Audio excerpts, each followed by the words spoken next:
ഇന്ന് നമ്മൾ ഡിസ്കസ് ചെയ്യുന്നത് ഹെഡ്സ് ഓഫ് ഇൻകത്തിലെ നെക്സ്റ്റ് ഹെഡാണ് capital gains. Okay,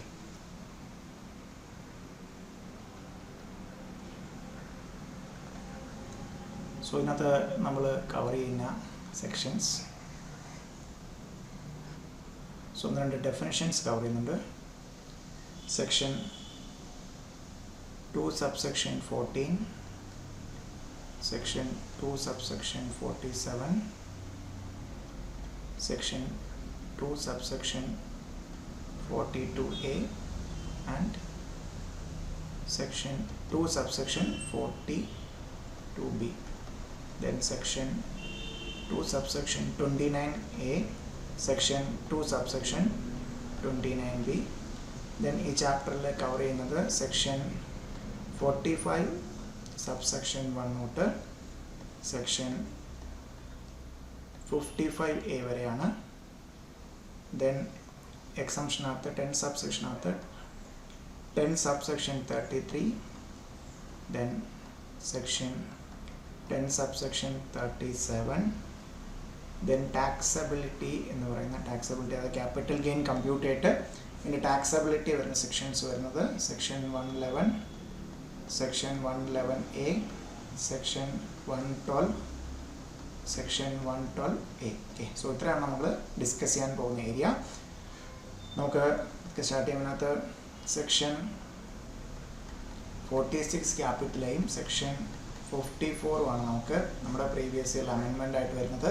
so very important sections, section 46A and section 54. Okay, then so ഇതിനകത്ത് കവർ ചെയ്തിരിക്കുന്നത് എല്ലാം കൊടുത്തിരിക്കുന്നു. സെക്ഷൻസിൻ്റെ ഒരു ഏതൊക്കെ സെക്ഷൻ ഏതൊക്കെയാണെന്നുള്ളതാണ് കൊടുത്തിരിക്കുന്നത്.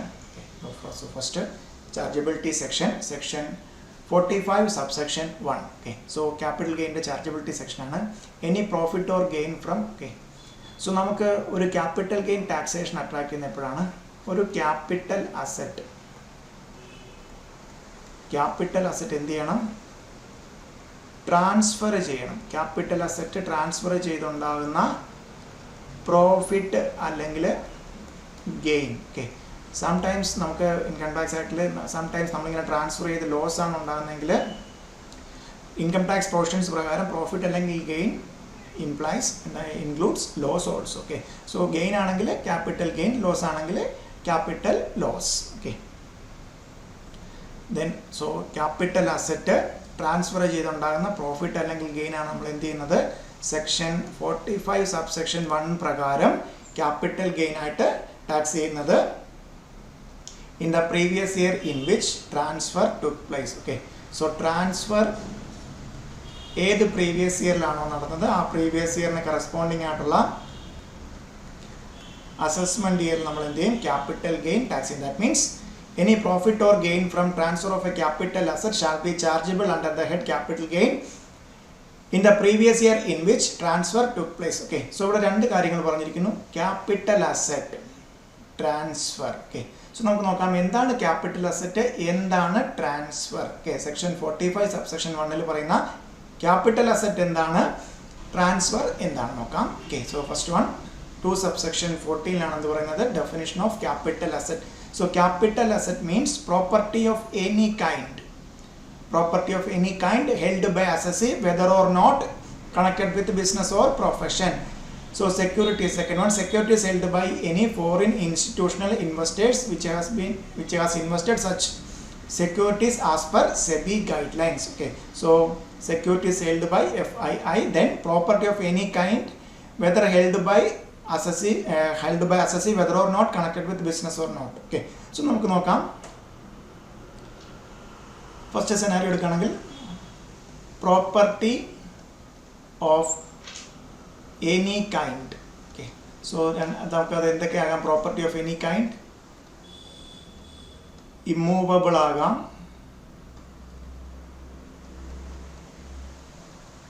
മൂവബിൾ ആകാം അല്ലേ? പ്രോപ്പർട്ടി ഓഫ് എനി കൈൻഡ് രണ്ട് തരം പ്രോപ്പർട്ടി അല്ലേ?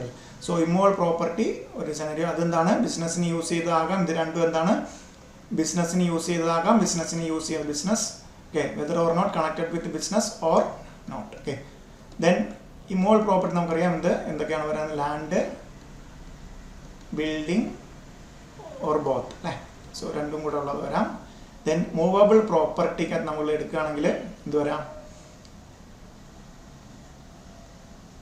അതിനകത്ത് നമുക്ക് ബിസിനസ്സിൻ്റെ ഏരിയയിൽ പറയുകയാണെങ്കിൽ fixed asset, current asset. Okay, fixed asset ആയിട്ട് മെഷീനറി കാര്യങ്ങളൊക്കെ വരാം, കറണ്ട് അസറ്റ് ആയിട്ട് stock in trade. Okay, so ഇവിടെ ഒന്ന് ശ്രദ്ധിച്ചാൽ നമുക്ക് മനസ്സിലാവും ക്യാപിറ്റൽ അസറ്റിൻ്റെ ഡെഫിനേഷൻ എന്താണ്, പ്രോപ്പർട്ടി ഓഫ് എനി കൈൻഡ് വരും. സോ അങ്ങനെയാണെങ്കിൽ സ്റ്റോക്ക് ഇൻ ട്രേഡ് എന്തുകൊണ്ടാണ് ആക്ച്വലി 2 subsection 14 പ്രകാരം ക്യാപിറ്റൽ അസറ്റ് ആകേണ്ടതായിരുന്നു. ബട്ട് സ്റ്റോക്ക് ഇൻ ട്രേഡ് അല്ലെങ്കിൽ ഫിനിഷ്ഡ് ഗുഡ്സ് നമ്മൾ വിറ്റ് കഴിഞ്ഞാൽ കിട്ടുന്ന എന്താണ്, ബിസിനസ് ഇൻകം ആണ്. സോ അത് ക്യാപിറ്റൽ ഗെയിൻ ടാക്സേഷൻ വരത്തില്ല. സോ ഒന്നതായിട്ട് നോക്കാം, ക്യാപിറ്റൽ അസറ്റ് എക്സ്ക്ലൂഡ് ഉണ്ടോ, സ്റ്റോക്ക് ഇൻ ട്രേഡ് ഉണ്ടോ. ഫസ്റ്റ് എന്താണ്, ദാറ്റ് മീൻസ് ഈ ക്യാപിറ്റൽ അസറ്റിൽ എന്ത് എക്സ്ക്ലൂഡ് ചെയ്തിരിക്കുകയാണ്, ബിസിനസിന്റെ സ്റ്റോക്ക് ഇൻ ട്രേഡ് എക്സ്ക്ലൂഡഡ് ആണ് കേട്ടോ. ഡെഫിനേഷൻ പറയുമ്പോഴത്തേക്കും പ്രോപ്പർട്ടി ഓഫ് എനി കൈൻഡ്, അതിനുശേഷം എക്സ്ക്ലൂഷൻ പറഞ്ഞിരിക്കുന്നു movable personal property. So personal property ആയിട്ടുള്ള മൂവബിൾ പ്രോപ്പർട്ടീസ് എല്ലാം തന്നെ എന്താണ്, എക്സ്ക്ലൂഡ് ആണ്. But exclude that means exclusion ലിസ്റ്റിൽ നിന്ന് എക്സ്ക്ലൂഡ് ചെയ്തിരിക്കുന്നതാണ് എന്ത്, jewellery, drawings, painting, sculptures, any archaeological collection, any work of archaeological collection, any work of art. Okay, so then that means ഇതെന്താണ്, ഇത്രയും കാര്യങ്ങൾ jewellery, drawings, paintings, sculpture, archaeological collection, any work of art is positive. That means എന്താണ്, capital അസറ്റിൽ included ആണ്. Capital asset includes. Okay, so exclusion ലിസ്റ്റിൽ നിന്ന് personal effect of movable nature, excluded ലിസ്റ്റിൽ വരുന്നതാണ് personal effects of movable nature. But അതിൽ നിന്ന് exclude ആണെന്ന് jewellery, drawings, paintings, sculptures, archaeological collection and any work of art. Okay, so that means അത്രയും കാര്യങ്ങൾ എന്താണ്, personal effects of movable nature ആണെങ്കിലും capital അസറ്റിന്റെ ഡെഫിനിഷനിൽ വരും. Then rural agricultural land, so that means urban agriculture land എന്താണ്, capital asset ആണ്. Agriculture land which is not situated in specified area, specified bonds 6%, 6.5% bond, 1997 or 7% gold bonds. Okay, so the specified gold ആണ്. Okay, central government special bearer bonds, gold deposit, so and so. So നമുക്ക് മെയിനായിട്ട് stock in trade, movable assets of personal nature, then അതിൽ നിന്ന് exclusion rural agricultural land. Okay, rural agriculture land. So അതിനകത്ത് നമുക്കൊരു ഇത് വരാം, jewellery.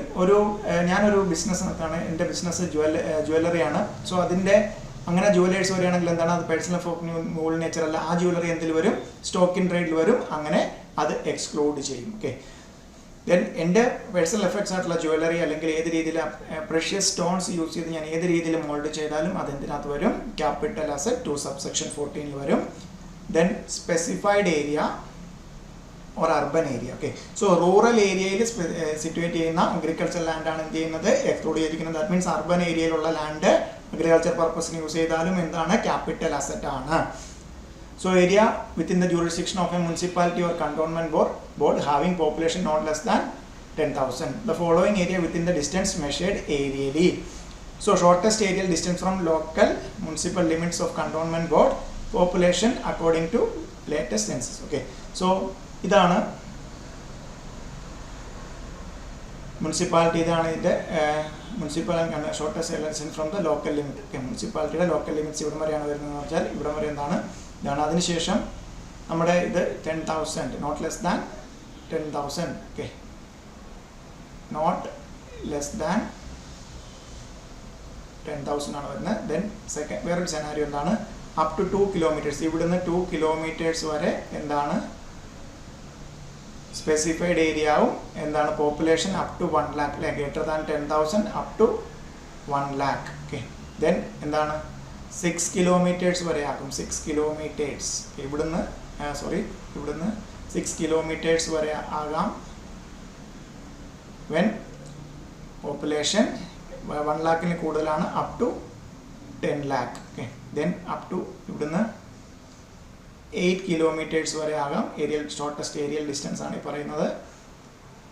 ഇതുവരെ എന്താകാം, population greater than 10 lakh ആണെങ്കിൽ. Okay, so that means specified area defined ആണ്. നമ്മൾ അഗ്രികൾച്ചർ രംഗത്തിലും ആ ഒരു പോർഷൻ നമ്മൾ ഡിസ്കസ് ചെയ്തതാണ്. സോ നമുക്കൊന്ന് ജസ്റ്റ് രണ്ട് എക്സാമ്പിൾ നോക്കാം. Shortest aerial distance from local limits. Okay, local limits,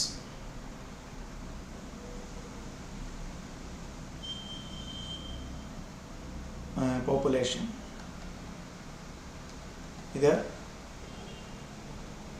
specified area ആണോ എന്ന് specified area yes or no ആയിട്ട് പറയാം. Okay, so shortest aerial distance 1 kilometre 9,000. Okay, so 1 kilometre എത്രയാണ്? 10,000 എക്സീഡ് ചെയ്താൽ മാത്രം അപ് ടു 1 lakh ആണ് വരുന്നത്. എന്തല്ല, സ്പെസിഫൈഡ് ഏരിയ അല്ല. Then second scenario 2 kilometres 11,000. Okay, so ഇവിടുന്ന് 2 കിലോമീറ്റേഴ്സ് വരെ വരുന്നത് എത്രയാകുമ്പോഴാണ്? 10,000 എക്സീഡ് ചെയ്യണം 1,00,000 വരെ. സോ ദാറ്റ് മീൻസ് അതെന്താണ്? സ്പെസിഫൈഡ് ഏരിയ ആണ്. ദെൻ വേറൊരു scenario 4 kilometres 3 lakh. 4 kilometres 3 lakhs. Okay, so 4 വരെ എത്രയാണ്? അപ് ടു 1 lakh കഴിഞ്ഞിട്ട് അപ് ടു 10 lakh വരെ എത്രയാണ്? 6 കിലോമീറ്റർ. ദാറ്റ് മീൻസ് 4 കിലോമീറ്റേഴ്സ് അതിനകത്താണ് കിടക്കുന്നത്. സോ യെസ് ആണ്. Then 9 kilometres population 15 lakh. ഇതാണ് ശ്രദ്ധിക്കേണ്ടത്. പോപ്പുലേഷൻ എത്രയാണെങ്കിലും ഇപ്പം 10 lakhന് മുകളിൽ എത്ര വന്നാലും എത്ര വരെ വരത്തുള്ളൂ? 8 കിലോമീറ്റേഴ്സ് വരെ വരത്തുള്ളൂ. ദെർഫോർ ഇതെന്തല്ല, സ്പെസിഫൈഡ് ഏരിയ അല്ല. Therefore not a specified area. Okay, then so ഒന്നുകൂടെ നോക്കാം. ക്യാപിറ്റൽ അസറ്റ് ആണ് നമ്മൾ ഡിസ്കസ് ചെയ്തത്. So capital asset, property of any kind there are not connected with business or not, securities held by FII. Then exclusion ലിസ്റ്റിൽ stock in trade, movable asset of personal nature. അതിൽ നിന്ന് ഈ പറയുന്ന jewellery, drawings, paintings, archaeological collections, sculptures and ഇനി work of art exclude ആണ്. That means അത് capital asset ആണ്. Then rural agriculture land, that means specified ഏരിയയ്ക്ക് പുറത്ത് കിടക്കുന്ന അഗ്രികൾച്ചർ ലാൻഡ് എന്താണ്? ക്യാപിറ്റൽ അസറ്റിൽ നിന്ന് എക്സ്ക്ലൂഡഡ് ആണ്. ദെൻ എന്താണ് ട്രാൻസ്ഫർ? ഓക്കെ, നമ്മൾ ക്യാപിറ്റൽ അസറ്റ് വിൽക്കുക എന്നുള്ളത് നമ്മൾ യൂസ് ചെയ്യുന്ന വേർഡ് ട്രാൻസ്ഫർ ആണ്. So transfer section 2 subsection sale, exchange, relinquishment of assets, extinguishment of any right therein, compulsory acquisition. Okay, sale, exchange, relinquishment of the asset, extinguishment of any right thereon, compulsory acquisition under any law, conversion of capital asset into stock. ഇതെല്ലാം നമ്മൾ പിന്നീട് section ആയിട്ട് പഠിക്കും. Maturity or redemption of zero coupon bond, allowing possession of any immovable property on performance of contract under section 53A of Transfer of Property Act 1882. The transaction like become member of acquiring shares in a member or acquiring shares in a cooperative society which has the effect of transferring or enabling and enjoyment immovable property. ഇതിനെല്ലാം നമ്മൾ എന്തിൻ്റെ ഡെഫിനേഷനിൽ വരുന്നു? Transfer. Okay, so just sale എന്നുള്ളൊരു മാറ്റി exchange ആണെങ്കിലും റീലിംഗ്വിഷ്മെന്റ് of asset, എക്സ്റ്റിംഗ്വിഷ്മെന്റ് of asset വേണ്ടാന്ന് വെക്കുന്നതോ അല്ലെങ്കിൽ rights വേണ്ടാന്ന് വെക്കുന്നതോ അല്ലെങ്കിൽ ഡിപ്പാർട്ട് ചെയ്യുന്നതോ എല്ലാം ഇതിൻ്റെ ഡെഫിനേഷനിൽ വരുന്നുണ്ട്. 2 സബ്സെക്ഷൻ 47 ട്രാൻസ്ഫറിൻ്റെ ഡെഫിനേഷനിൽ വരുന്നുണ്ട്. ഓക്കെ, സോ ക്യാപിറ്റൽ അസറ്റ് അല്ലേ, 2 സബ്സെക്ഷൻ 14 പ്രകാരമുള്ള ഒരു ക്യാപിറ്റൽ അസറ്റ് എന്താണ്? 2 സബ്സെക്ഷൻ 47 പ്രകാരം ട്രാൻസ്ഫർ ചെയ്തുണ്ടാകുന്ന പ്രോഫിറ്റ് ഓർ ഗെയിൻ ആണ് എന്ത് ചെയ്യുന്നത്? സെക്ഷൻ 45 സബ്സെക്ഷൻ 1 പ്രകാരം നമ്മൾ എന്തിൽ ടാക്സ് ചെയ്യുന്നത്? ക്യാപിറ്റൽ ഗെയിനിൽ ടാക്സ് ചെയ്യുന്നത്. ഓക്കെ, സോ ഇതാണ് ക്യാപിറ്റൽ ഗെയിൻ ടാക്സേഷൻ്റെ base. Then next one, types of capital asset. Okay, so capital asset നമ്മൾ രണ്ടിൽ തിരിച്ചിരിക്കുന്നു. Short time capital asset, long time capital asset. Short time capital asset section 2 subsection 42 gain on transfer loss sometimes loss ആണ് വരുന്നെങ്കിൽ അങ്ങനെ. So അത് എന്താണ്? 2 subsection 42B. Then long time capital asset gain ആകാം loss ആകാം, അത് 2 സബ്സെക്ഷൻ 29B. ഓക്കെ, സോ ഏത് type of അസറ്റിനെയാണ് നമ്മൾ ഷോർട്ട് ടൈം ക്യാപിറ്റൽ അസറ്റ് എന്ന് പറയുന്നത്? ഏത് ടൈപ്പ് ഓഫ് അസറ്റിനെയാണ് ലോങ് ടൈം ക്യാപിറ്റൽ അസറ്റ് എന്ന് പറയുന്നത്? ഓക്കെ, സോ അതിനെ ഡിസ്കസ് ചെയ്യാം.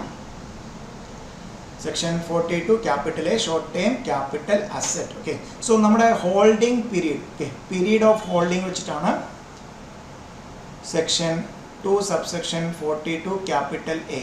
പീരീഡ് ഓഫ് ഹോൾഡിംഗ് വെച്ചിട്ടാണ് നമ്മൾ എന്ത് ചെയ്യുന്നത്? ഷോർട്ട് ടൈം ക്യാപിറ്റൽ അസറ്റ് ആയിട്ട്.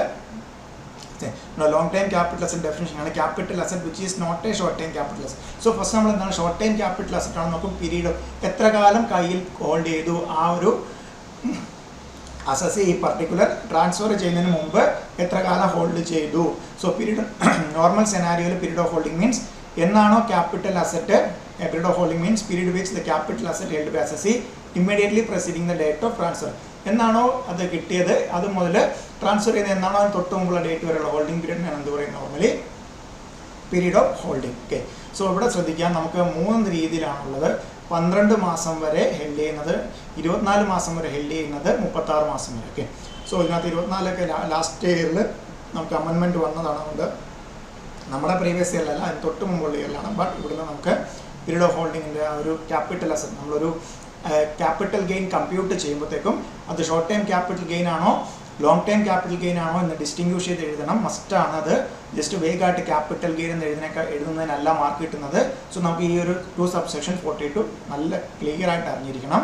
ഓക്കെ, സോ ഏതൊക്കെയാണ് നമുക്ക് നോക്കാം. 12 months period of holding, 12 months വരുന്നത്. Period of holding 12 is not more than, that means up to 12 months വരുന്ന സെനാരിയോ വരുന്നത്. Listed securities, okay, securities other than units, okay, listed securities, okay, listed securities other than units, because അടുത്ത് വരുന്നുണ്ട്, അതുകൊണ്ടാണ് listed securities. Then units of equity oriented fund, okay, units of equity oriented fund. Then units of UTI, then zero coupon bond, okay. So ഇതെല്ലാം എന്താണ് 12 months വരെ ആണെങ്കിൽ up to 12 months, not more than. Up to 12 months ആണെങ്കിൽ എന്താണ് short time, 12 മന്ത്സിൽ കൂടുതലാണെങ്കിൽ long time ആകും. Section 2 subsection 29 capital A. Okay, that means listed securities other than units of equity oriented fund, then units of UTI, then zero coupon bond. ഇത് 12 months വരെ hold ചെയ്താൽ എന്താണ് short time, അല്ലെ holding period 12 months വരെ ആണെങ്കിൽ short time capital asset. Okay, then next scenario up to 24 months. Okay, 24 months വരെ holding period ഉള്ള രണ്ട് ആണ് unlisted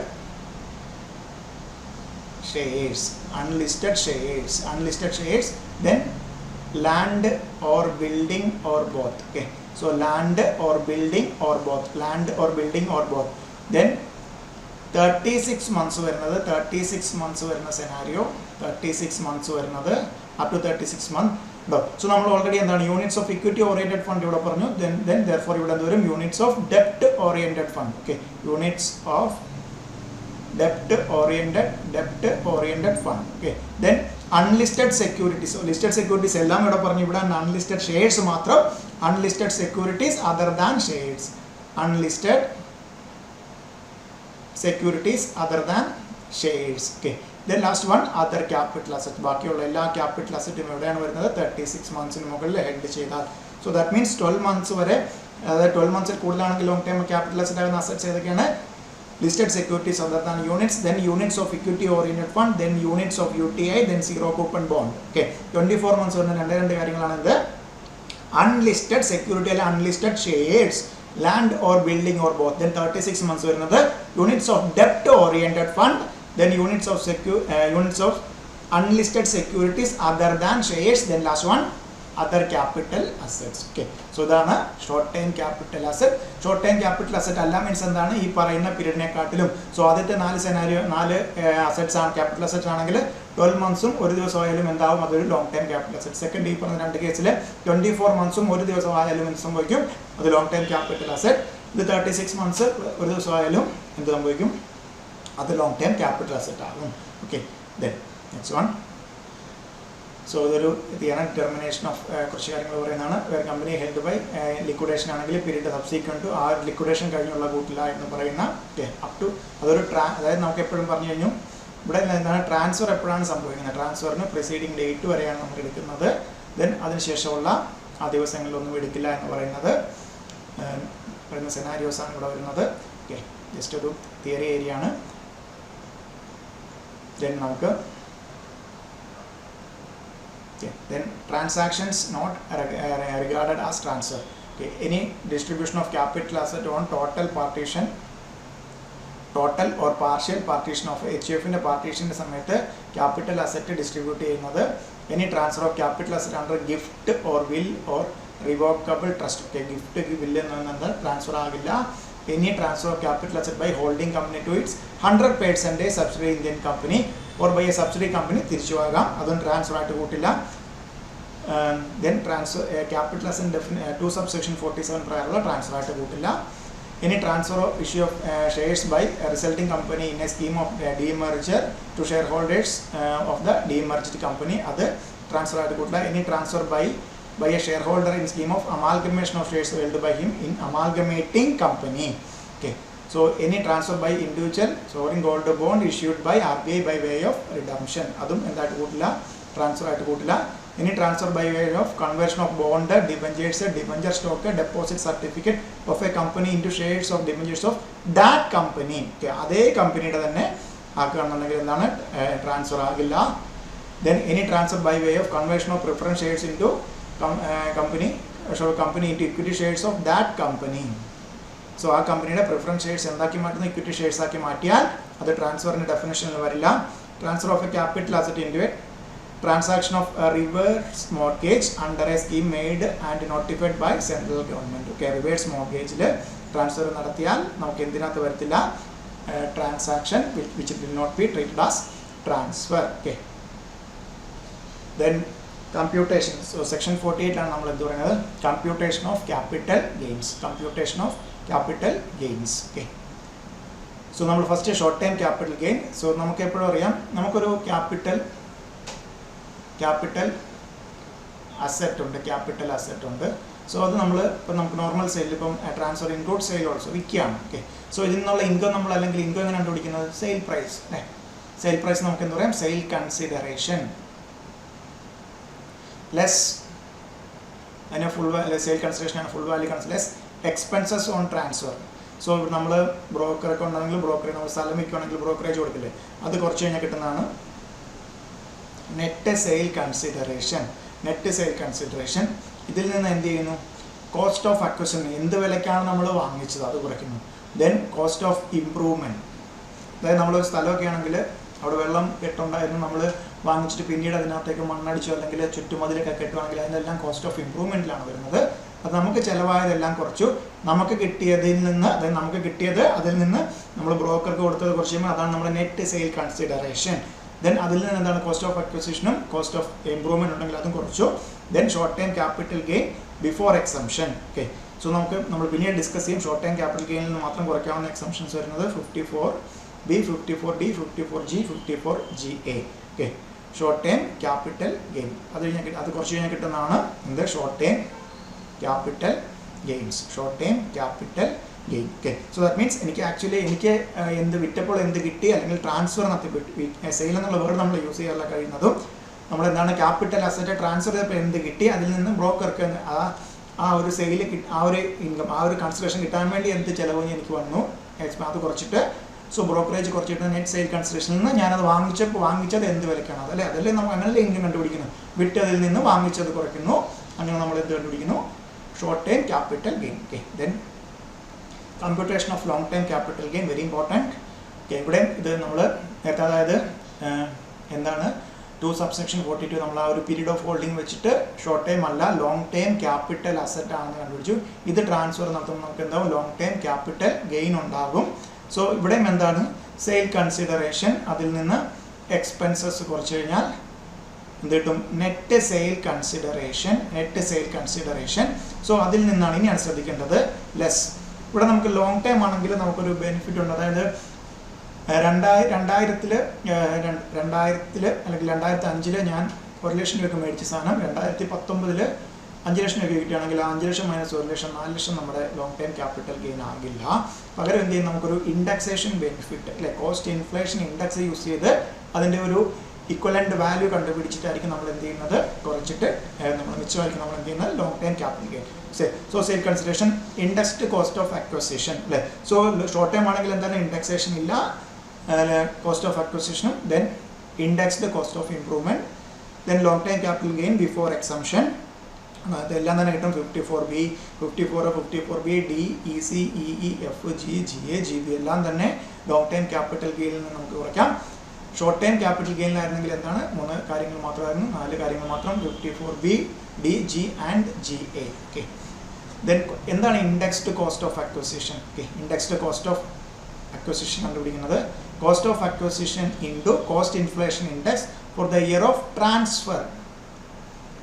divided by cost inflation index for the year in which asset first held by assessee or for the year 2001 to whichever is later. Okay, for first held by assessee, നമ്മുടെ assessee എന്നാണോ held by assessee or 2001-2 CI ഇതിലേതാണോ later, whichever comes later. Okay, then cost inflation indexed cost of improvement. Okay, cost of improvement into CII for the year of transfer divided by CII for the year of improvement. Okay, say for the year of improvement. Okay, CII for the year of improvement. Okay,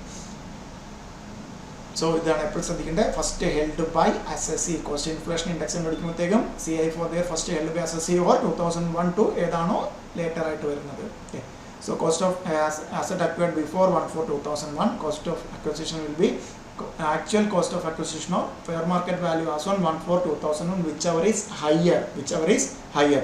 Improvement before 1/4/2001 is ignored. Okay, improvement നമ്മൾ എന്ത് ചെയ്യും, ignore ചെയ്യും. 1/4/2000. So cost of acquisition നമുക്ക് previous ഇതാവുകയാണെങ്കിൽ actual cost of or FME as on 1/4/2000 ഏതാണോ higher അതായിരിക്കും എടുക്കുന്നത്. So that means 2001 അതിന് മുമ്പായിട്ടാണ് 10 രൂപ കിട്ടുകയാണെങ്കിൽ നമ്മൾ 1/4/2001 ഫെയർ മാർക്കറ്റ് വാല്യൂ ആയിരിക്കും എടുക്കുന്നത്. അതിൽ ഹയർ ഏതാണോ അതായിരിക്കും എടുക്കുന്നത്. So very important, cost of acquisition 1/4/2001 മുമ്പാണെങ്കിൽ ആക്ച്വലി എനിക്ക് എന്ത് ചിലവായോ അല്ലെങ്കിൽ 1/4/2001 ഫെയർ മാർക്കറ്റ് വാല്യൂ അതിലേതാണോ കൂടുതൽ അതായിരിക്കും എന്തായാലും എടുക്കുന്നത്, കോസ്റ്റ് ഓഫ് അക്വിസിഷൻ ആയിട്ട് എടുക്കുന്നത്. ഓക്കെ, ദെൻ ഒരു 49 subsection 1 cost of acquisition in certain circumstances. Okay, if the asset was acquired from the previous owner under any of the following mode, then the cost of previous owner, very important, cost to the previous owner shall be deemed cost of acquisition.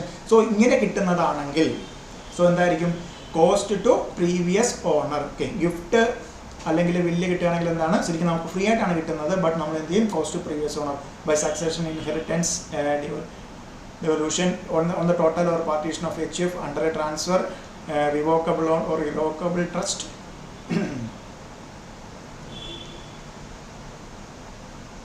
Transfer to revocable under any transfer of capital asset by holding company to its wholly owned subsidiary, any distribution of assets on liquidation of company under transfer referred in 47 close 6 പറഞ്ഞ capital asset by amalgamating നമ്മൾ already discuss ചെയ്തത്. So അതായത് transfer ആയിട്ട് കണക്കാക്കാത്തതെല്ലാം, so അതിനകത്തെല്ലാം എന്താണ്, okay, so actually അത് transfer ആയിട്ട് കണക്കില്ല. But X വൈക്ക് കൊടുത്തു. ഓക്കെ, മിസ്റ്റർ എക്സ് മിസ്റ്റർ വൈക്ക് കൊടുത്തു.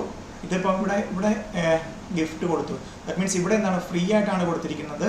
ബട്ട് ഇത് കൊടുക്കുമ്പോൾ എന്താണ് ട്രാൻസ്ഫർ. ബട്ട് മിസ്റ്റർ വൈ എന്ത് ചെയ്യും, ആ ക്യാപിറ്റൽ അസറ്റ് പിന്നീട് സെയിൽ നടത്തിയാൽ അല്ലെങ്കിൽ ട്രാൻസ്ഫർ നടത്തിയാൽ എന്ത് കണ്ടുപിടിക്കണം, നമ്മൾ നേരത്തെ പോലെ sale less cost of acquisition. Actually cost of acquisition എനിക്ക് ഫ്രീ ആയിട്ടാണ് കിട്ടിയത്. ആ സെനാരിയോയിൽ എന്ത് ചെയ്യും, സെക്ഷൻ 49 സബ്സെക്ഷൻ 1 അട്രാക്ട് ചെയ്യും. പ്രീവിയസ് ഓണർക്ക് എന്ത് ചിലവായി അത് നമ്മളുടെ കോസ്റ്റ് ഓഫ് അക്വിസിഷൻ. സോ ഇവിടെ എല്ലാം ചാർജ് ചെയ്യുന്നത് അസറ്റ് അല്ലെങ്കിൽ ക്യാപിറ്റൽ അസറ്റ് ഫ്രീ ആയിട്ട് കിട്ടുന്ന ആള്, ഗിഫ്റ്റ് ആയിട്ടോ വില്ലായിട്ടോ ഇൻഹെറിറ്റൻസ് ആയിട്ടോ കിട്ടുന്ന ആള് അത് ട്രാൻസ്ഫർ ചെയ്യുമ്പോൾ എന്ത് ചെയ്യും, അയാൾക്ക് ക്യാപിറ്റൽ ഗെയിൻ അട്രാക്ട് ചെയ്യും. സോ അപ്പം എനിക്ക് കിട്ടിയത് മൈനസ് എനിക്ക് ചിലവായത് എന്താണ്, ഒന്നുമില്ല. അപ്പം നമ്മൾ എന്ത് ചെയ്യും, പ്രീവിയസ് ഓണർക്ക് ചിലവായത് എത്രയാണോ അത് എടുക്കുന്നു. Okay, then conversion individual his separate property to into HUF property. Okay, then not asset acquired by an assessee under section 49(1), then the period of holding of the asset by previous owner also considered. Okay, so 49 subsection 1 പ്രകാരം ഇവിടെയാണ് ശ്രദ്ധിക്കേണ്ടത്. Period of holding എന്താണ്, period അതായത് cost എടുക്കുന്നത് previous ഓണറുടെയാണ്. So period of holding എന്തെടുക്കാം, previous ഓണറുടെ എടുക്കാം എന്നാണ് പറയുന്നത്. But section 48 cost inflation index എടുക്കുമ്പോഴത്തേക്കും എന്തെടുത്ത് പറഞ്ഞിട്ടുണ്ട് അല്ലേ, cost of acquisition into cost inflation index for the year of transfer divided by cost inflation index first held by assessee or 2001 അത് വരുന്ന case whichever comes later. Okay, so first held by assessee cost of acquisition, first held by assessee for the year or 2001 to whichever is later. Okay, then so ഇവിടെയാണ് നമുക്കൊരു famous കേസിലോ നമ്മൾ ഓഫീസിൽ work ചെയ്യുന്നവർക്ക് എല്ലാം അറിയാവുന്നതാണ്. ഒരു ഫേമസ് കേസിലോ നമ്മളിവിടെ use ചെയ്തിട്ട് പ്രീവിയസ് ഓണറുടെയും അത് എടുക്കാറുണ്ട്. എപ്പോഴും ശരിക്കും ആക്ടിൽ സെക്ഷൻ 48 പ്രകാരം നമുക്ക് എന്ത് വന്നിട്ടില്ല, ഒരിക്കലും അങ്ങനെ കമ്പ്യൂട്ട് ചെയ്യാൻ പറ്റത്തില്ല. ബട്ട് എന്താണ് ഈ കേസ് ലോ പ്രകാരം 48 പ്രകാരം 49 subsection 1 cost of previous owner and period of holding അവിടെ നിന്ന് എടുക്കാമെന്ന് പറയുന്നുണ്ട്. ബട്ട് ബോംബെ ഹൈക്കോർട്ടിൻ്റെ ഡിസിഷനാണ്. നമ്മളെപ്പോഴും പ്രോബ്ലം ചോദിക്കുമ്പോഴത്തേക്കും ബോംബെ ഹൈക്കോർട്ടിൻ്റെ ഡിസിഷനാണ്. ആ കേസ് ലോ മഞ്ജുള ജേഷ, മഞ്ജുള ജേഷയുടെ കേസിൽ വെച്ചിട്ട് എന്തെടുക്കാം, സെക്ഷൻ 48 പറയുന്ന പോലെയല്ല കോസ്റ്റ് ഇൻഫ്ലേഷൻ ഇൻഡെക്സ് എന്ന് മുതൽ എടുക്കും എന്നാണോ പ്രീവിയസ് ഓണറുടെ അന്ന് മുതലേ പീരീഡ് ഓഫ് ഹോൾഡിംഗ് എടുക്കാം എന്നുള്ളതാണ്. കോസ്റ്റ് ഇൻഫ്ലേഷൻ ഇൻഡെക്സ് അന്ന് മുതൽ എടുക്കാം എന്നുള്ളതാണ് ആ കേസ് ലോയുടെ ഡിസിഷൻ. Okay, so very important case law. Then next one section 55 നമ്മൾ ചില cost of acquisition or cost of improvement certain cases. Okay, ചില കേസസിലെ cost of goodwill of business trade mark or brand. Goodwill എന്ന് പറഞ്ഞാൽ എന്താണ്, അല്ലെങ്കിൽ ഈ പറഞ്ഞാൽ എന്താണ്, ഇൻടാഞ്ചിബിൾ അസറ്റ് ആണ്. സെൽഫ് ജനറേറ്റ് ആണെങ്കിൽ കോസ്റ്റ് ഓഫ് അക്വിസിഷൻ നില്ലാണ്. പർച്ചേസ്ഡ് ആണെങ്കിൽ എത്രയാണോ പർച്ചേസ് ചെയ്തത് അല്ലേ, ആ ഒരു ഗുഡ് വിൽ കണ്ടുപിടിക്കുന്നതിനൊക്കെ ഒത്തിരി മെത്തേഡ്സും കാര്യങ്ങളൊക്കെ ഉണ്ട്. ബട്ട് ഇവിടെ നമുക്ക് എന്താണ്, പർച്ചേസ് ചെയ്തതാണെങ്കിൽ നമുക്കറിയാം ആ ഡിഫറൻസ് അല്ലേ. സോ ടോട്ടൽ എത്രയാണ് വരുന്നത്, അതിൽ നിന്ന് ആ ഡിഫറൻസ് നോർമലി എന്തായിരിക്കും, ഗുഡ് വിൽ ആയിരിക്കും. ആ ഡിഫറൻസ് നമ്മൾ പർച്ചേസ് ചെയ്താണെങ്കിൽ എന്തായിരിക്കും, എത്രയാണോ ആ ഡിഫറൻസ് കറക്റ്റായിട്ട് അറിയാൻ പറ്റും, അതായിരിക്കും cost of acquisition. Then bonus shares, very important. Bonus shares allotted before 1/4/2001, then cost of acquisition will be fair market value. Okay, so bonus shares means എന്താണ്, ബോണസ് എന്താണ്, കമ്പനിയിൽ ഷെയർ ഹോൾഡർക്ക് എന്താണ് ഫ്രീ ആയിട്ട് കൊടുക്കുന്ന ഷെയർസിനാണ് ബോണസ്. ഈ 1/4 ബിഫോർ 1/4/2001 ആണെന്നുണ്ടെങ്കിൽ സംഭവിക്കും ഒന്നുമില്ല, ഫ്രീ ആയിട്ട് കിട്ടും. സോ അവിടെ ഉണ്ടോ, ഇവിടെയാണ് ശ്രദ്ധിക്കേണ്ടത്. 1/4/2001 ആണെങ്കിൽ cost of acquisition will be actual or FMV. Actual എന്താണ്, നില്ലാണ്. Or FMV as on 1/4/2001 whichever is higher. Okay, so that means ഇവിടെ എന്താണ്, ഇവിടെ എടുത്ത് ഇത് തന്നെ FMV എന്ന് തന്നെ പറയാൻ കാര്യം എന്താണ്, കോസ്റ്റ് ഓഫ് അക്വിസിഷൻ നില്ലായിരിക്കും because bonus shares after 1/4/2001 cost of acquisition will be nil. Okay, cost of acquisition ഒന്നും ഉണ്ടാകില്ല. Okay, then shares and right shares. Okay, original shares ആണെന്നുണ്ടെങ്കിൽ cost of acquisition means amount actually paid അല്ലേ, ഞാൻ എന്തിനാണോ ആ share മേടിച്ചത്. Right shares subscribe base cost of acquisition will be. Okay, എന്താണ് ഈ റൈറ്റ് ഷെയർസ്? ഓക്കെ, സോ അതായത് ഷെയർ ഹോൾഡർക്ക്, കമ്പനിയുടെ ഷെയർ ഹോൾഡർക്ക് എന്താണ്, പുറത്ത് എത്രയാണോ ഔട്ട്സൈഡ് മാർക്കറ്റിൽ എന്താണോ വാല്യൂ അതിനെക്കാട്ടിലും വില കുറച്ച് കൊടുക്കുന്നതിനാണ് എന്ത് പറയുന്നത്, റൈറ്റ് ഷെയർസ്. സോ പുറത്ത് 10 രൂപയാണ്, നമ്മൾ 5 രൂപയ്ക്കാണ് കൊടുക്കുന്നതെങ്കിൽ ഈ അക്വയർ ചെയ്യുന്ന എന്തിനാണ്, ഈ 5-നാണ്. സോ ഈ 5 ആയിരിക്കും എന്ത്, cost of acquisition. Amount actually paid. Right entitlement renounced by SSC. Okay എനിക്കൊരു റൈറ്റ് എൻറ്റൈറ്റ്മെന്റ് കിട്ടി, ഞാനത് റിനോൺസ് ചെയ്താൽ എന്താണ്, ഈ cost of acquisition will be nil. Right shares which are purchased by the person in whose favour the SSC renounce right. Okay, so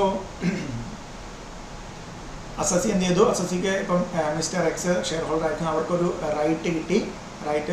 അതെന്ത് ചെയ്തു, mister വൈക്ക് റിനോൺസ് ചെയ്തു. ഓക്കെ, മിസ്റ്റർ വൈ ആണ് ഇവിടെ എന്ത് ചെയ്യുന്നത്, പർച്ചേസ് ചെയ്യുന്നത്. ഇതൊന്ന് ശ്രദ്ധിക്കുക. ഇവിടെ പുറത്ത് 100 രൂപ കിട്ടുന്ന ഷെയർ ആയിരുന്നു, അതെന്ത് ചെയ്തു, ഇവർക്ക് കിട്ടുന്ന 50 രൂപയ്ക്കാണ്. സോ എന്ത് ചെയ്തു, ഈ റൈറ്റ് മിസ്റ്റർ വൈക്ക് എത്ര രൂപയാണ്, ഒരു 25 റുപ്പീസിന് റിനോൺസ് ചെയ്യും. ഓക്കെ, സോ മിസ്റ്റർ എക്സ് എന്ത് ചെയ്യും, മിസ്റ്റർ എക്സിന് 25 രൂപ കൊടുത്ത് റൈറ്റ് വാങ്ങിക്കുന്നു. ദെൻ കമ്പനിക്ക് എത്ര കൊടുക്കേണ്ടി വരും, ഈ 50 രൂപ കൊടുത്ത് ഷെയർ വാങ്ങിക്കും. ദാറ്റ് മീൻസ് 75 രൂപയായിരിക്കും എന്ത്, മിസ്റ്റർ വൈയുടെ cost of acquisition will be amount paid to the renouncer ഈ 25. Then amount paid to the company ഈ 50. അങ്ങനെ രണ്ടും കൂടെ ചേർത്ത് 75 ആയിരിക്കും എന്തിനകത്ത് വരുന്നത്, cost of acquisition. Okay, then long time capital asset. Okay, very very important, ഇവിടെ ഒന്ന് ശ്രദ്ധിക്കേണ്ടതാണ്.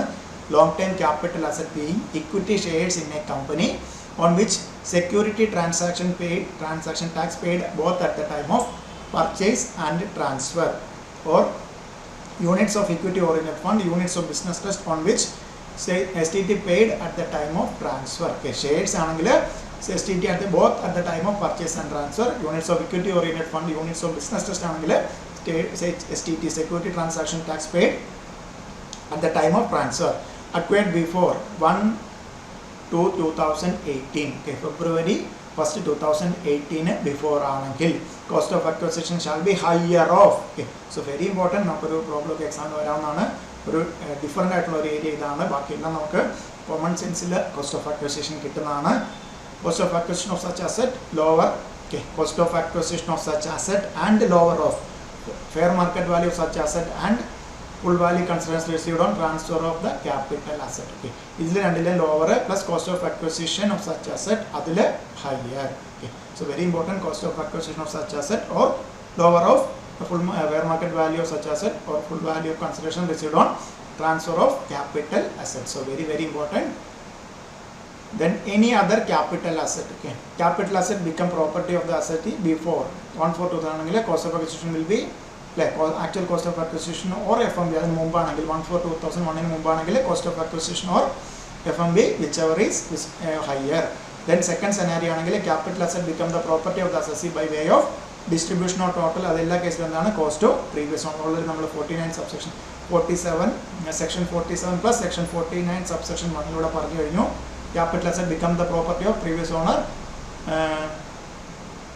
before 1/4 is already നമ്മൾ ഇത് പറഞ്ഞു തന്നെയാണ് ഇവിടെ before cost to the previous owner FMB okay after ആണ് വരുന്നതെങ്കിൽ cost of acquisition. Okay so ഇത് സെയിം ആണ് പറഞ്ഞിരിക്കുന്നത്. Capital asset become the property of the previous owner before 1/4/2001 cost of actual cost of acquisition or FMB as on 1/4/2001 whichever is higher. Okay, then first one, how will you calculate the period of holding in case of following shares held by company in liquidation. Okay, in liquidation. So ഇതിനകത്ത് എന്താണ് സംഭവിക്കുന്നത്? The period after the date the company goes into liquidation കഴിഞ്ഞിട്ടുള്ള liquidation period after liquidation will not be, it shall be excluded while calculating period of holding. Then bonus shares, second scenario. So liquidation എന്നാണോ അന്ന് വരെ ഉള്ളത് നമുക്ക് period of holding, അതിനുശേഷമുള്ള date എന്തിനകത്ത് കൂട്ടില്ല, ആ ഒരു ഷെയർസിൻ്റെ period of holding ആയിട്ട് കൂടില്ല. ബോണസ് ഷെയർസിന് എന്താണ് എന്ന പോലുള്ളതായിരിക്കും allotment of bonus shares. Bonus shares എന്നാണ് അലോട്ട് ചെയ്യുന്നത് അന്ന് മുതൽ എടുക്കുന്നത്.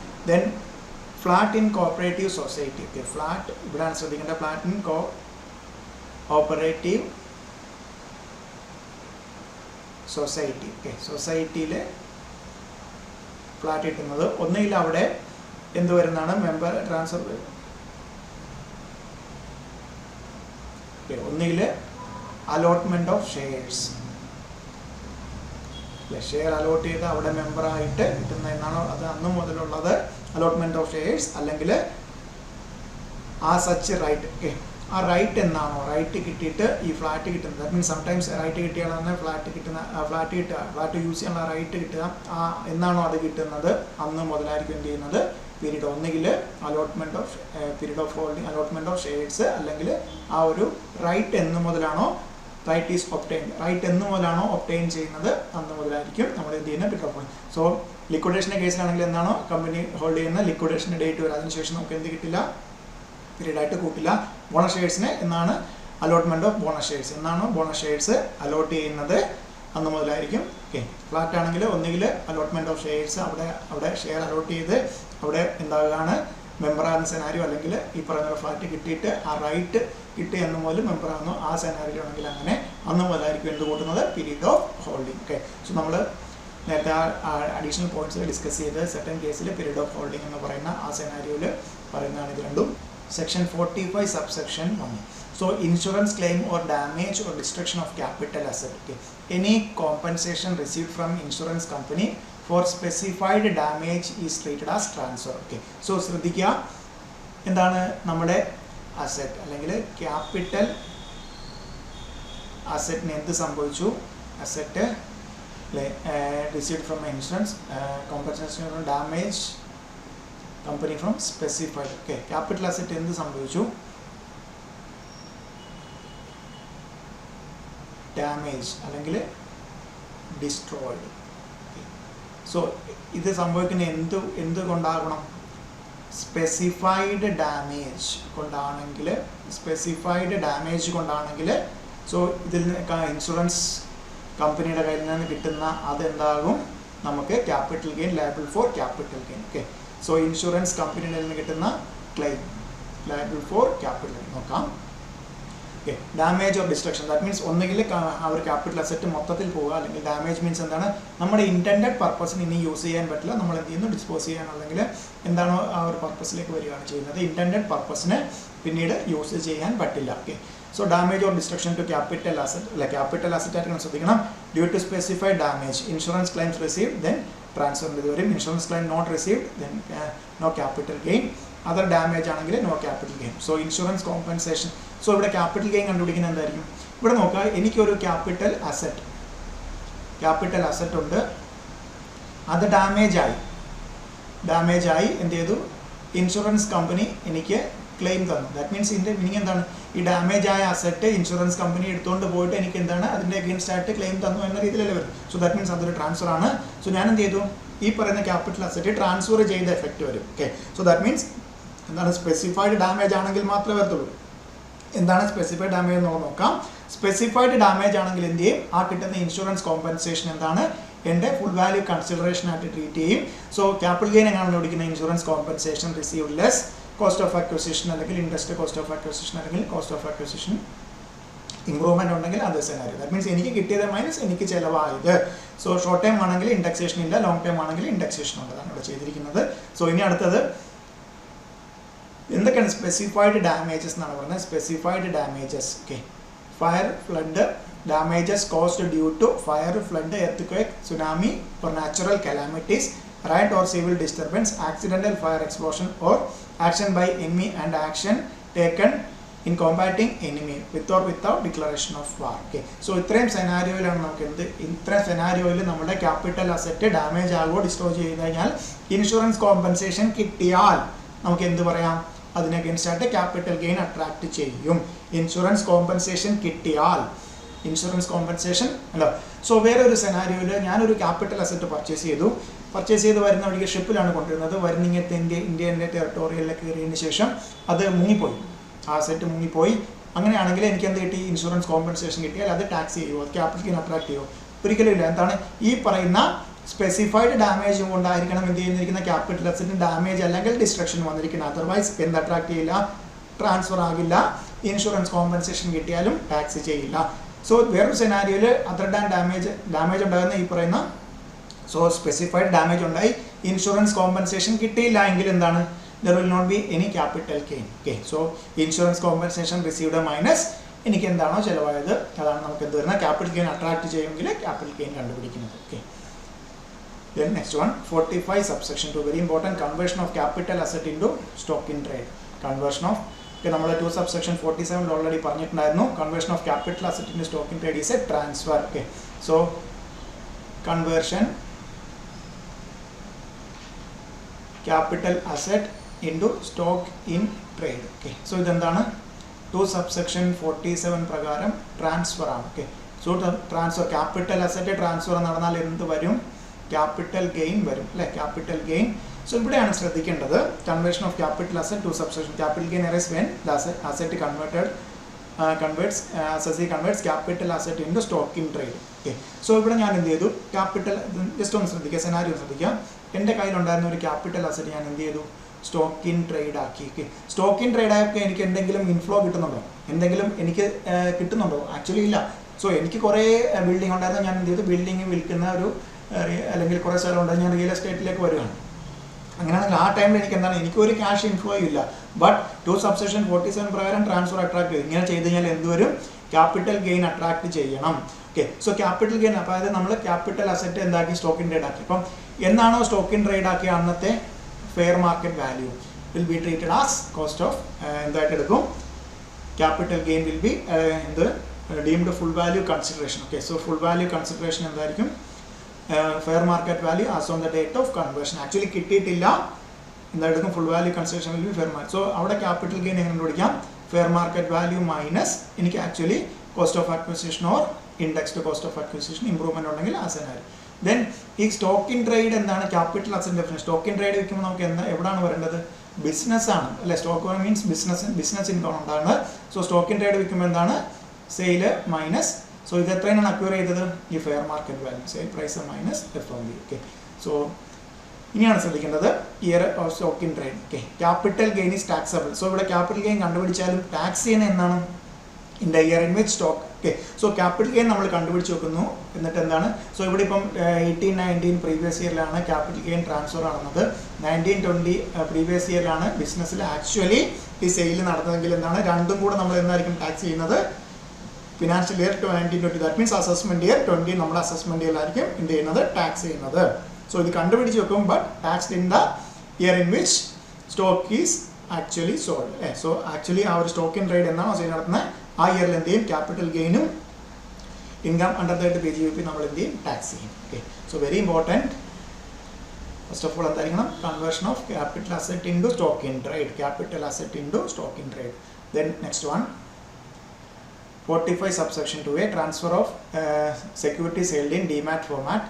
Theory question പറയാവുന്നതാണ്. Capital gain chargeable in the hands of beneficial owner for securities held in demat format. Okay, for the purpose of computing capital gain, cost of acquisition and period of holding shall be determined on the basis of FIFO method, first in first out. Okay, under FIFO method the date of entry in demat account is considered and not the date of purchase of physical security in physical form. Okay, so demat ഫോമിൽ എന്നാണോ ആക്കിയത്, അത് date of entry എന്നാണോ അന്ന് മുതലായിരിക്കും നമ്മൾ എന്തെടുക്കുന്നത്, period of ഹോൾഡിങ്ങിൽ എടുക്കുന്ന first in first out, cost of acquisition and period of holding. Okay, first in first ഔട്ടിൽ എന്നാണോ ആദ്യം ഡിമാറ്റ് ആക്കുന്നത് അതായിരിക്കും ഫസ്റ്റ് ഇൻ ഫസ്റ്റ് ഔട്ട് മെത്തേഡിലായിരിക്കും എടുക്കുന്നത്. സോ എടുക്കുന്നതിന് ആക്ച്വലായിട്ട് പർച്ചേസ് നമുക്ക് എല്ലാവർക്കും അറിയാം, പണ്ട് ഫിസിക്കൽ മോഡിൽ പേപ്പറായിട്ട് ഉണ്ടാകുന്ന സെക്യൂരിറ്റീസ് എല്ലാം എന്താണ് ഡിമാറ്റ് ഫോമാറ്റിലാക്കാനായിട്ട് ഇപ്പം ബാങ്കിലേക്ക് ഉള്ളതാണെങ്കിൽ നേരത്തെ തന്നെ കമ്മീഷൻ തന്നെ എന്ത് വന്നിട്ടുണ്ട്, നോട്ടീസ് വന്ന് അങ്ങനെ മാറ്റിയിട്ടുണ്ടാവണം. Okay, then 45 subsection 3, transfer of capital asset by a partner to firm. Okay, നോക്കാം, പാർട്ട്ണർ ഓർ മെമ്പർ. ഓക്കെ, ഒന്നുകിൽ പാർട്ട്ണർ ടു ഫേം അല്ലെങ്കിൽ partner member to AOP BOI. Okay, നമ്മൾ നോക്കിയറിയാം, നമുക്ക് നോർമൽ സംഭവിക്കുന്നത് പാർട്ട്ണർഷിപ്പിൽ നമ്മളൊരു നേരത്തെ ബിസിനസ് തുടങ്ങുമ്പോഴത്തേക്കും രണ്ട് പാർട്ട്ണർ, ഒരാൾ 5 ലക്ഷം വന്നു, ഒരാൾ 5 ലക്ഷം രൂപയുടെ അസറ്റ് കൊണ്ടുവന്നു. ഓക്കെ, സോ എപ്പോഴും നമുക്ക് നോക്കാം എങ്ങനെയാണ് ഈ 5 ലക്ഷം രൂപയുടെ അസറ്റ് ആണെന്ന് അറിയുന്നത്, ബുക്സിൽ എത്രയാണോ വാല്യൂ എൻ്റർ ചെയ്യുന്നത് shall be treated as transfer and taxable in the year of transfer. Capital gain is applicable in the hands of partner or members. Capital full value consideration less cost of acquisition. Full value consideration എന്ന് പറഞ്ഞാൽ എന്താണ്, amount record അല്ലേ, ഫേമിൻ്റെയോ അല്ലെങ്കിൽ AOPയുടെ ബുക്കിൽ എന്ത് value amount recorded in books, ഇതിൻ്റെ ബുക്സിൽ ഏത് വാല്യൂലാണോ റെക്കോർഡ് ചെയ്യുന്നത് അതായിരിക്കും full value of consideration. Full value of consideration, amount recorded in books. Okay, so that means fair market value അല്ല എടുക്കുന്നത്, ബുക്സിൽ എന്താണോ fair market value such asset is irrelevant. Okay, ഈ കേസിൽ എന്താണ് very very important, fair market value ആ ഒരു transfer ചെയ്ത ദിവസത്തെ ഫെയർ മാർക്കറ്റ് വാല്യൂ അല്ല, ബുക്കിൽ എന്ത് വാല്യൂ ആണോ കാണിച്ചിരിക്കുന്നത് അതായിരിക്കും എന്ത് ആ പറയുന്ന പാർട്ട്ണർക്കോ മെമ്പർക്കോ ഉള്ള ഫുൾ വാല്യൂ കൺസിഡറേഷൻ. അത് മൈനസ് അയാൾ എന്ത് വാല്യൂ ആണോ വാങ്ങിച്ചത്, കോസ്റ്റ് ഓഫ് അക്വിസിഷൻ, സംടൈംസ് അത് ലോങ് ടൈം ആണെങ്കിൽ എന്തുകൂടെ കിട്ടും, ഇൻഡെക്സേഷൻ ബെനിഫിറ്റ് കൂടെ കിട്ടും. ഓക്കെ, ദെൻ 45 subsection 4, നേരെ തിരിച്ച് transfer of capital asset by firm to partner. Okay, ഇവിടെ നേരെ എന്ത് വരും, നേരത്തെ എടുക്കണമെങ്കിൽ firm AOP BOI to partner or member. തിരിച്ചു കൊടുക്കുകയാണെങ്കിൽ എന്താണ് അസറ്റായിട്ടായിരിക്കും കൊടുക്കുന്നത്. Shall be treated as transfer in the hands of year transfer. എന്താണ് ഫേമിന് AOPക്കും ആയിരിക്കും ടാക്സ് ചെയ്യുന്നത്. So capital gain will be full value consideration less cost of acquisition. Full value consideration എന്തെടുക്കും, ഇവിടെ എന്താണ് കൊടുക്കുന്നത്, അസറ്റ് ആയിട്ടാണ് കൊടുക്കുന്നത്. സോ ബുക്കിലെ വാല്യൂ ആയിരിക്കും ഇവർ എടുക്കുന്നത്, അസറ്റ് കൊടുക്കുന്ന ദിവസത്തെ fair market value will be considered as full value consideration. Okay, നേരെ തിരിച്ചായിരുന്നെങ്കിൽ ബുക്കിലെ വാല്യൂ അസറ്റ് കൊടുക്കുമ്പോഴത്തേക്കും ബുക്കിലെ ആ ഫണ്ട് എൻട്രി ചെയ്ത വാല്യൂ ആയിരിക്കില്ല കൊടുക്കുന്നത്, അന്ന് ഫെയർ മാർക്കറ്റിൽ എന്ത് കിട്ടുമോ ആ വാല്യൂ ആയിരിക്കും എന്ത് ചെയ്യുന്നത്, ഫുൾ വാല്യൂ കൺസിഡറേഷൻ ആയിട്ട് എടുക്കുന്നത്. Okay, then next one very important, capital gain on transfer by way of compulsory acquisition. Okay, compulsory acquisition, capital gain will be taxed in the year in which compensation received. Compensation receive ചെയ്ത previous yearൽ compensation കിട്ടി, ആ corresponding assessment yearലായിരിക്കും എന്ത് ചെയ്യുന്നത്, tax ചെയ്യുന്നത്. Okay, taxed in the assessment year. Tax treatment of compensation received. Okay, so രണ്ട് രീതിയിലാക്കാം, initial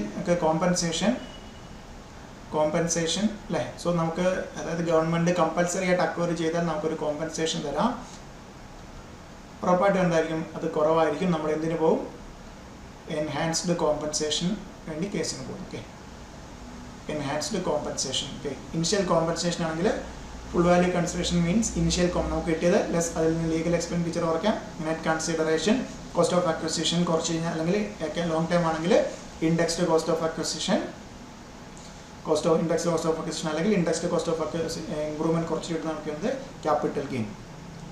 then enhanced compensation ആണെങ്കിൽ initial കോമ്പൻസേഷനകത്ത് full value consideration, full value of consideration അതിൽ നിന്ന് എന്ത് കുറച്ചു? കോസ്റ്റ് ഓഫ് അക്വസിഷൻ അല്ലെങ്കിൽ കോസ്റ്റ് ഓഫ് ഇംപ്രൂവ്മെന്റ് അല്ലെങ്കിൽ indexed cost of acquisition അല്ലെങ്കിൽ indexed cost of improvement already കുറച്ച് കഴിഞ്ഞു. സോ എൻഹാൻസ്ഡ് കോമ്പൻസേഷൻ ആണ്. ഇത് ഓൾറെഡി നമ്മൾ എന്താണ് കോസ്റ്റ് ഓഫ് അക്വസിഷൻ കുറച്ച് ക്യാപിറ്റൽ ഗെയിൻ കണ്ടുപിടിച്ച് കഴിഞ്ഞു. ദെൻ ഇവിടെ എന്ത് കിട്ടില്ല?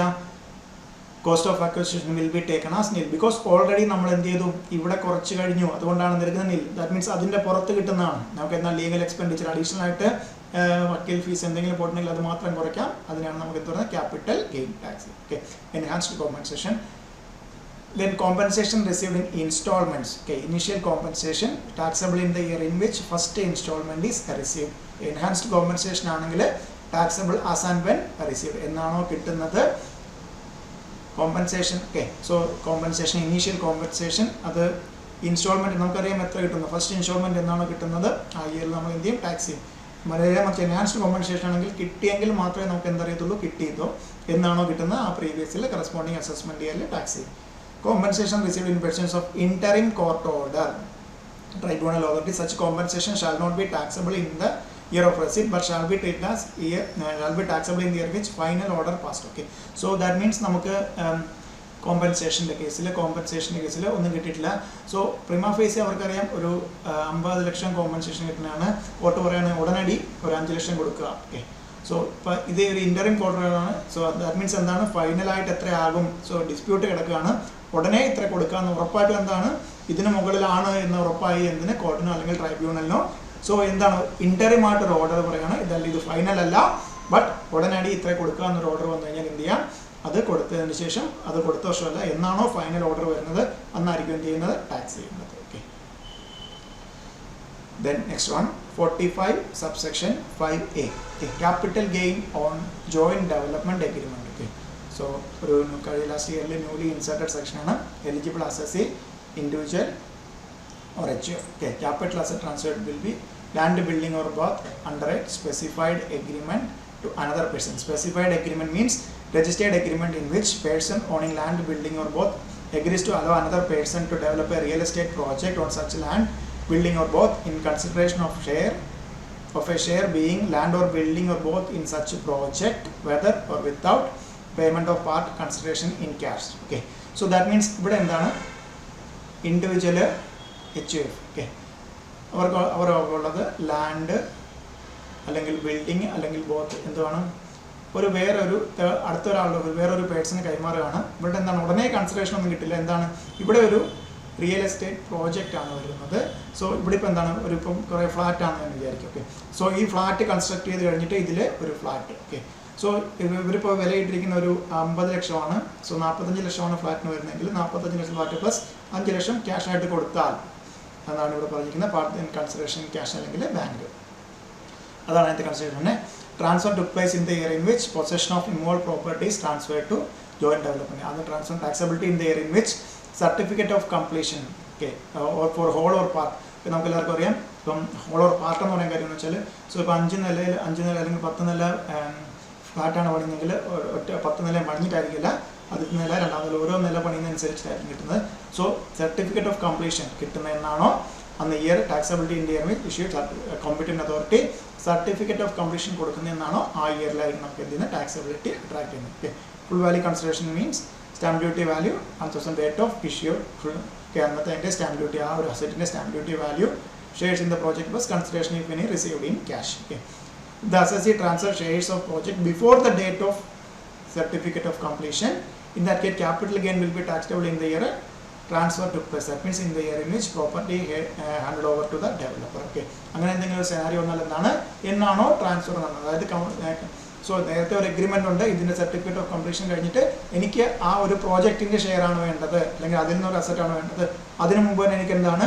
ഇൻ ബിറ്റ്വീൻ പീരീഡ് ഞാൻ ആ ഒരു ഷെയർ ട്രാൻസ്ഫർ ചെയ്താൽ കോസ്റ്റ് ഓഫ് കംപ്ലീഷൻ സർട്ടിഫിക്കറ്റിന് മുമ്പ് ട്രാൻസ്ഫർ ചെയ്താൽ എന്നാണോ ആക്ച്വൽ ട്രാൻസ്ഫർ വന്ന ആ പ്രീവിയസ് ഇയറിൽ എന്നെ പിടിച്ച് ടാക്സ് ചെയ്യുന്നതാണ് സെക്ഷൻ. ഓക്കെ, പ്രൊവിഷനിൽ പറയുന്നത്. Then next one section 46 capital gain on distribution of asset by companies in liquidation. Okay, so ഒന്ന് ശ്രദ്ധിക്കാം. In the hands of company section 46 subsection 1 distribution of asset is not a transfer. Okay, അസറ്റായിട്ട് കൊടുക്കുകയാണെങ്കിൽ എന്തല്ല കമ്പനിക്ക് transfer അല്ല. But ഇവിടെയാണ് ശ്രദ്ധിക്കേണ്ടത് liquidator assets ഒക്കെ എന്ത് ചെയ്തു അത് ട്രാൻസ്ഫർ ചെയ്ത് അതിൽ നിന്ന് ഉണ്ടാക്കുകയാണെങ്കിൽ നമുക്ക് എന്താണ് അത് ട്രാൻസ്ഫറിൻ്റെ ഡെഫിനേഷനിൽ വരും, ട്രാൻസ്ഫർ ആകും. ലിക്വിഡേറ്റർ അസറ്റ് ഒക്കെ ട്രാൻസ്ഫർ ചെയ്ത് അത് അത് ട്രാൻസ്ഫർ ചെയ്ത് ക്യാഷ് ആക്കി അല്ലെങ്കിൽ ആ ഒരു മോണിറ്ററി ബെനിഫിറ്റ് കിട്ടി കൊടുക്കുകയാണെന്നുണ്ടെങ്കിൽ it will be treated as transfer. Then in the hands of share holder distribution applicable to accumulated profit of the company. Okay, so accumulated liquidation നമ്മൾ അതർ സോഴ്സിൽ പഠിച്ചിട്ടുണ്ടായിരുന്നു section 2 subsection 22 clause C. Okay, അതിൽ പറയുന്നുണ്ടായിരുന്നു liquidation ടൈമിൽ accumulated profit ഉണ്ട്, അതിൽ നിന്ന് asset കൊടുക്കുകയാണെങ്കിൽ എന്താണ് deemed dividend under section 2 subsection അതുകൊണ്ട് ഡീംഡ് ഡിവിഡൻഡ് ആണ്. സോ അവിടെ നമ്മൾ ഡിസ്കസ് ചെയ്തിട്ടുണ്ടായിരുന്നു 10 സബ്സെക്ഷൻ 10 lakh വരെ ഇത് deemed dividend exempted ആണ്. If it exceed 10 lakh 115 BBDA വെച്ചിട്ട് എത്രയാണ് 10% ടാക്സ് ചെയ്യുമെന്ന് ആണ് ഇവിടെ പറയുന്നത്. സോ അതേ സെനാരിയോയാണ് ഇവിടെ.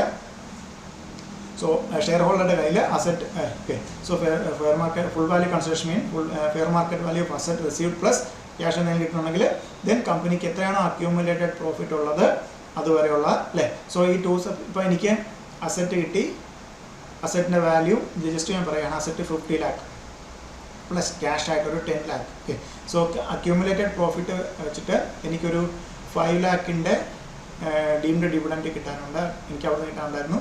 സോ അസറ്റ് കിട്ടിയത് 5 lakhൻ്റെ ആണ്. അസറ്റ് 5 lakh അക്യൂമുലേറ്റഡ് പ്രോഫിറ്റ് ഇപ്പോൾ 5 lakh ആണെന്ന് വിചാരിക്കാം. സോ ദാറ്റ് മീൻസ് അസറ്റ് കിട്ടിയത് അതിൻ്റെ ഫെയർ മാർക്കറ്റ് വാല്യൂ 50 lakh ആണ്. സോ ഇതിന് എന്ത് കുറയ്ക്കും ഈ ഡീംഡ് ഡിവിഡൻറ്റിനുള്ള കുറച്ചിട്ട് 45 lakh പ്ലസ് 10 lakh 45 lakh ആയിരിക്കും എൻ്റെ ഫുൾ വാല്യൂ കൺസിഡറേഷൻ. എനിക്ക് കിട്ടിയ കൺസിഡറേഷൻ എത്ര രൂപയുള്ളൂ, ബാക്കി 5 ലക്ഷം ഇവിടെ പോകും. Deemed dividend under section 2 subsection 22 clause C. Okay, so very important 46. Then 46A നമ്മുടെ ഇമ്പോർട്ടൻറ്റ് നമ്മുടെ പ്രീവിയസ് ഇയറിൽ വന്ന അമെൻമെൻ്റ് ആണ് 46 capital A capital gain on buy back of shares or specified securities. Okay, any consideration received by holder of specified security other than shares from the company on purchase of its specified security chargeable to tax in the hands of the holder of specified security. Capital gain of holder of specified security, capital gain equal to consideration received minus cost of acquisition. Okay, computation in accordance with section 48 നമ്മൾ already പറഞ്ഞു കഴിഞ്ഞു. ഇനിയാണ് ഇവിടെ ശ്രദ്ധിക്കേണ്ടത് നമുക്ക് ഉണ്ടോ ഇവിടെയാണ് with effect from 5/7/2019 case of buyback of unlisted as well as listed shares by domestic company. Okay, so നമ്മുടെ in case of buyback of unlisted shares domestic company ഇവിടെ 20% additional income tax plus surcharge. Okay, 115 QA under section 115 ഇവിടെ നോക്കാം under section 10 subsection ഇവിടെ നമുക്കറിയേണ്ടത് 5/7/19 ശേഷമുള്ള പൊസിഷനാണ്. So അവിടെ ഒരു ചാർട്ടായിട്ട് ഞാൻ clear ആയിട്ട് ഡിസ്റ്റിങ്വിഷ് ചെയ്തിട്ടുണ്ട്. 5/7/2019 മുതൽ ബൈബാക്ക് ഓഫ് ഷെയർസ് ലിസ്റ്റഡ് ആകാം അൺലിസ്റ്റഡ് ആകാം. Buyback of shares domestic company ആണെങ്കിൽ ടാക്സബിലിറ്റി കമ്പനിക്ക് അഡീഷണൽ. ഓക്കെ, സോ കമ്പനിക്ക് എന്താണ് അഡീഷണൽ ടാക്സ് വരും 23.296 റേറ്റ് വരും. ദെൻ ടാക്സബിൾ ഇൻ ഷെയർ ഹോൾഡർക്കാണെങ്കിൽ ഫുള്ളി എക്സംപ്റ്റഡ് ആണ് under section 10 subsection 34. So company എന്താണ് ആ ഡിവിഡൻഡ് ഡിസ്ട്രിബ്യൂഷൻ ടാക്സ് പോലെ അഡീഷണൽ ടാക്സ് കൊടുക്കുന്നുണ്ട്. ഇത്രയും അതുകൊണ്ട് ബൈബാക്ക് ഓഫ് ഷെയർസ് ലിസ്റ്റഡ് ആകാം അൺലിസ്റ്റഡ് ആകാം on or after 5/7/2000. So buyback of specified securities other than shares by any company. Okay, so ഇവിടെ domestic company ഉണ്ടായിരുന്നു. Other than domestic company case ആണെങ്കിൽ taxability in hands of കമ്പനിക്ക് not taxable ആണ്. ഹോൾഡർക്ക് share ഹോൾഡർക്ക് എന്താണ് under section 46A പ്രകാരം എന്ത് ചെയ്യും ക്യാപിറ്റൽ ഗെയിനിൽ ടാക്സേഷൻ വരും. Okay, buyback of shares listed ആകാം അൺലിസ്റ്റഡ് ആകാം. ഡൊമസ്റ്റിക് കമ്പനി ആണെങ്കിൽ കമ്പനിക്ക് 23.296% അഡീഷണൽ ടാക്സ് വരും. ഷെയർ ഹോൾഡർക്ക് ഫുള്ളി എക്സംപ്റ്റഡ് ആണ് 10 subsection 34. So other than domestic company ആണെങ്കിൽ buyback shares by other than domestic company ആണെങ്കിൽ കമ്പനിക്ക് not taxable taxable in terms of share holders. Okay, 46 capital A വെച്ചിട്ട്. Okay, so ഇനി എന്താണ് securities other than shares കമ്പനിക്കാണെങ്കിൽ not taxable, share ഹോൾഡർക്കാണെങ്കിൽ taxability attract as per section 46 capital A. Okay, so very important. So ഇവിടെയാണ് നമുക്ക് listed or unlisted, ഇതാണ് നമുക്ക് വന്നിരിക്കുന്ന മെയിൻ അമെൻമെൻറ്റ്. ഡൊമസ്റ്റിക് കമ്പനി ആണെങ്കിൽ കമ്പനി ടാക്സ് ചെയ്യും, ആർക്ക് ടാക്സബിലിറ്റി ഇല്ല, ഷെയർ ഹോൾഡർക്ക് ഇല്ല. അത്രയും ഡൊമസ്റ്റിക് കമ്പനി ആണെങ്കിൽ കമ്പനി ടാക്സ് ചെയ്യില്ല, ഷെയർ ഹോൾഡർക്ക് ടാക്സ് വരും. സോ ഷെയർസ് അല്ലാതെ വേറെ എന്താണെങ്കിലും കമ്പനിക്ക് ടാക്സ് ഇല്ല. ഏത് ടൈപ്പ് ഓഫ് കമ്പനി ആണെങ്കിൽ ഷെയർ ഹോൾഡർക്ക് 46 ക്യാപിറ്റൽ എ വെച്ചിട്ട് taxability capital gain taxation attract ചെയ്യും. Okay, then next one, section 50.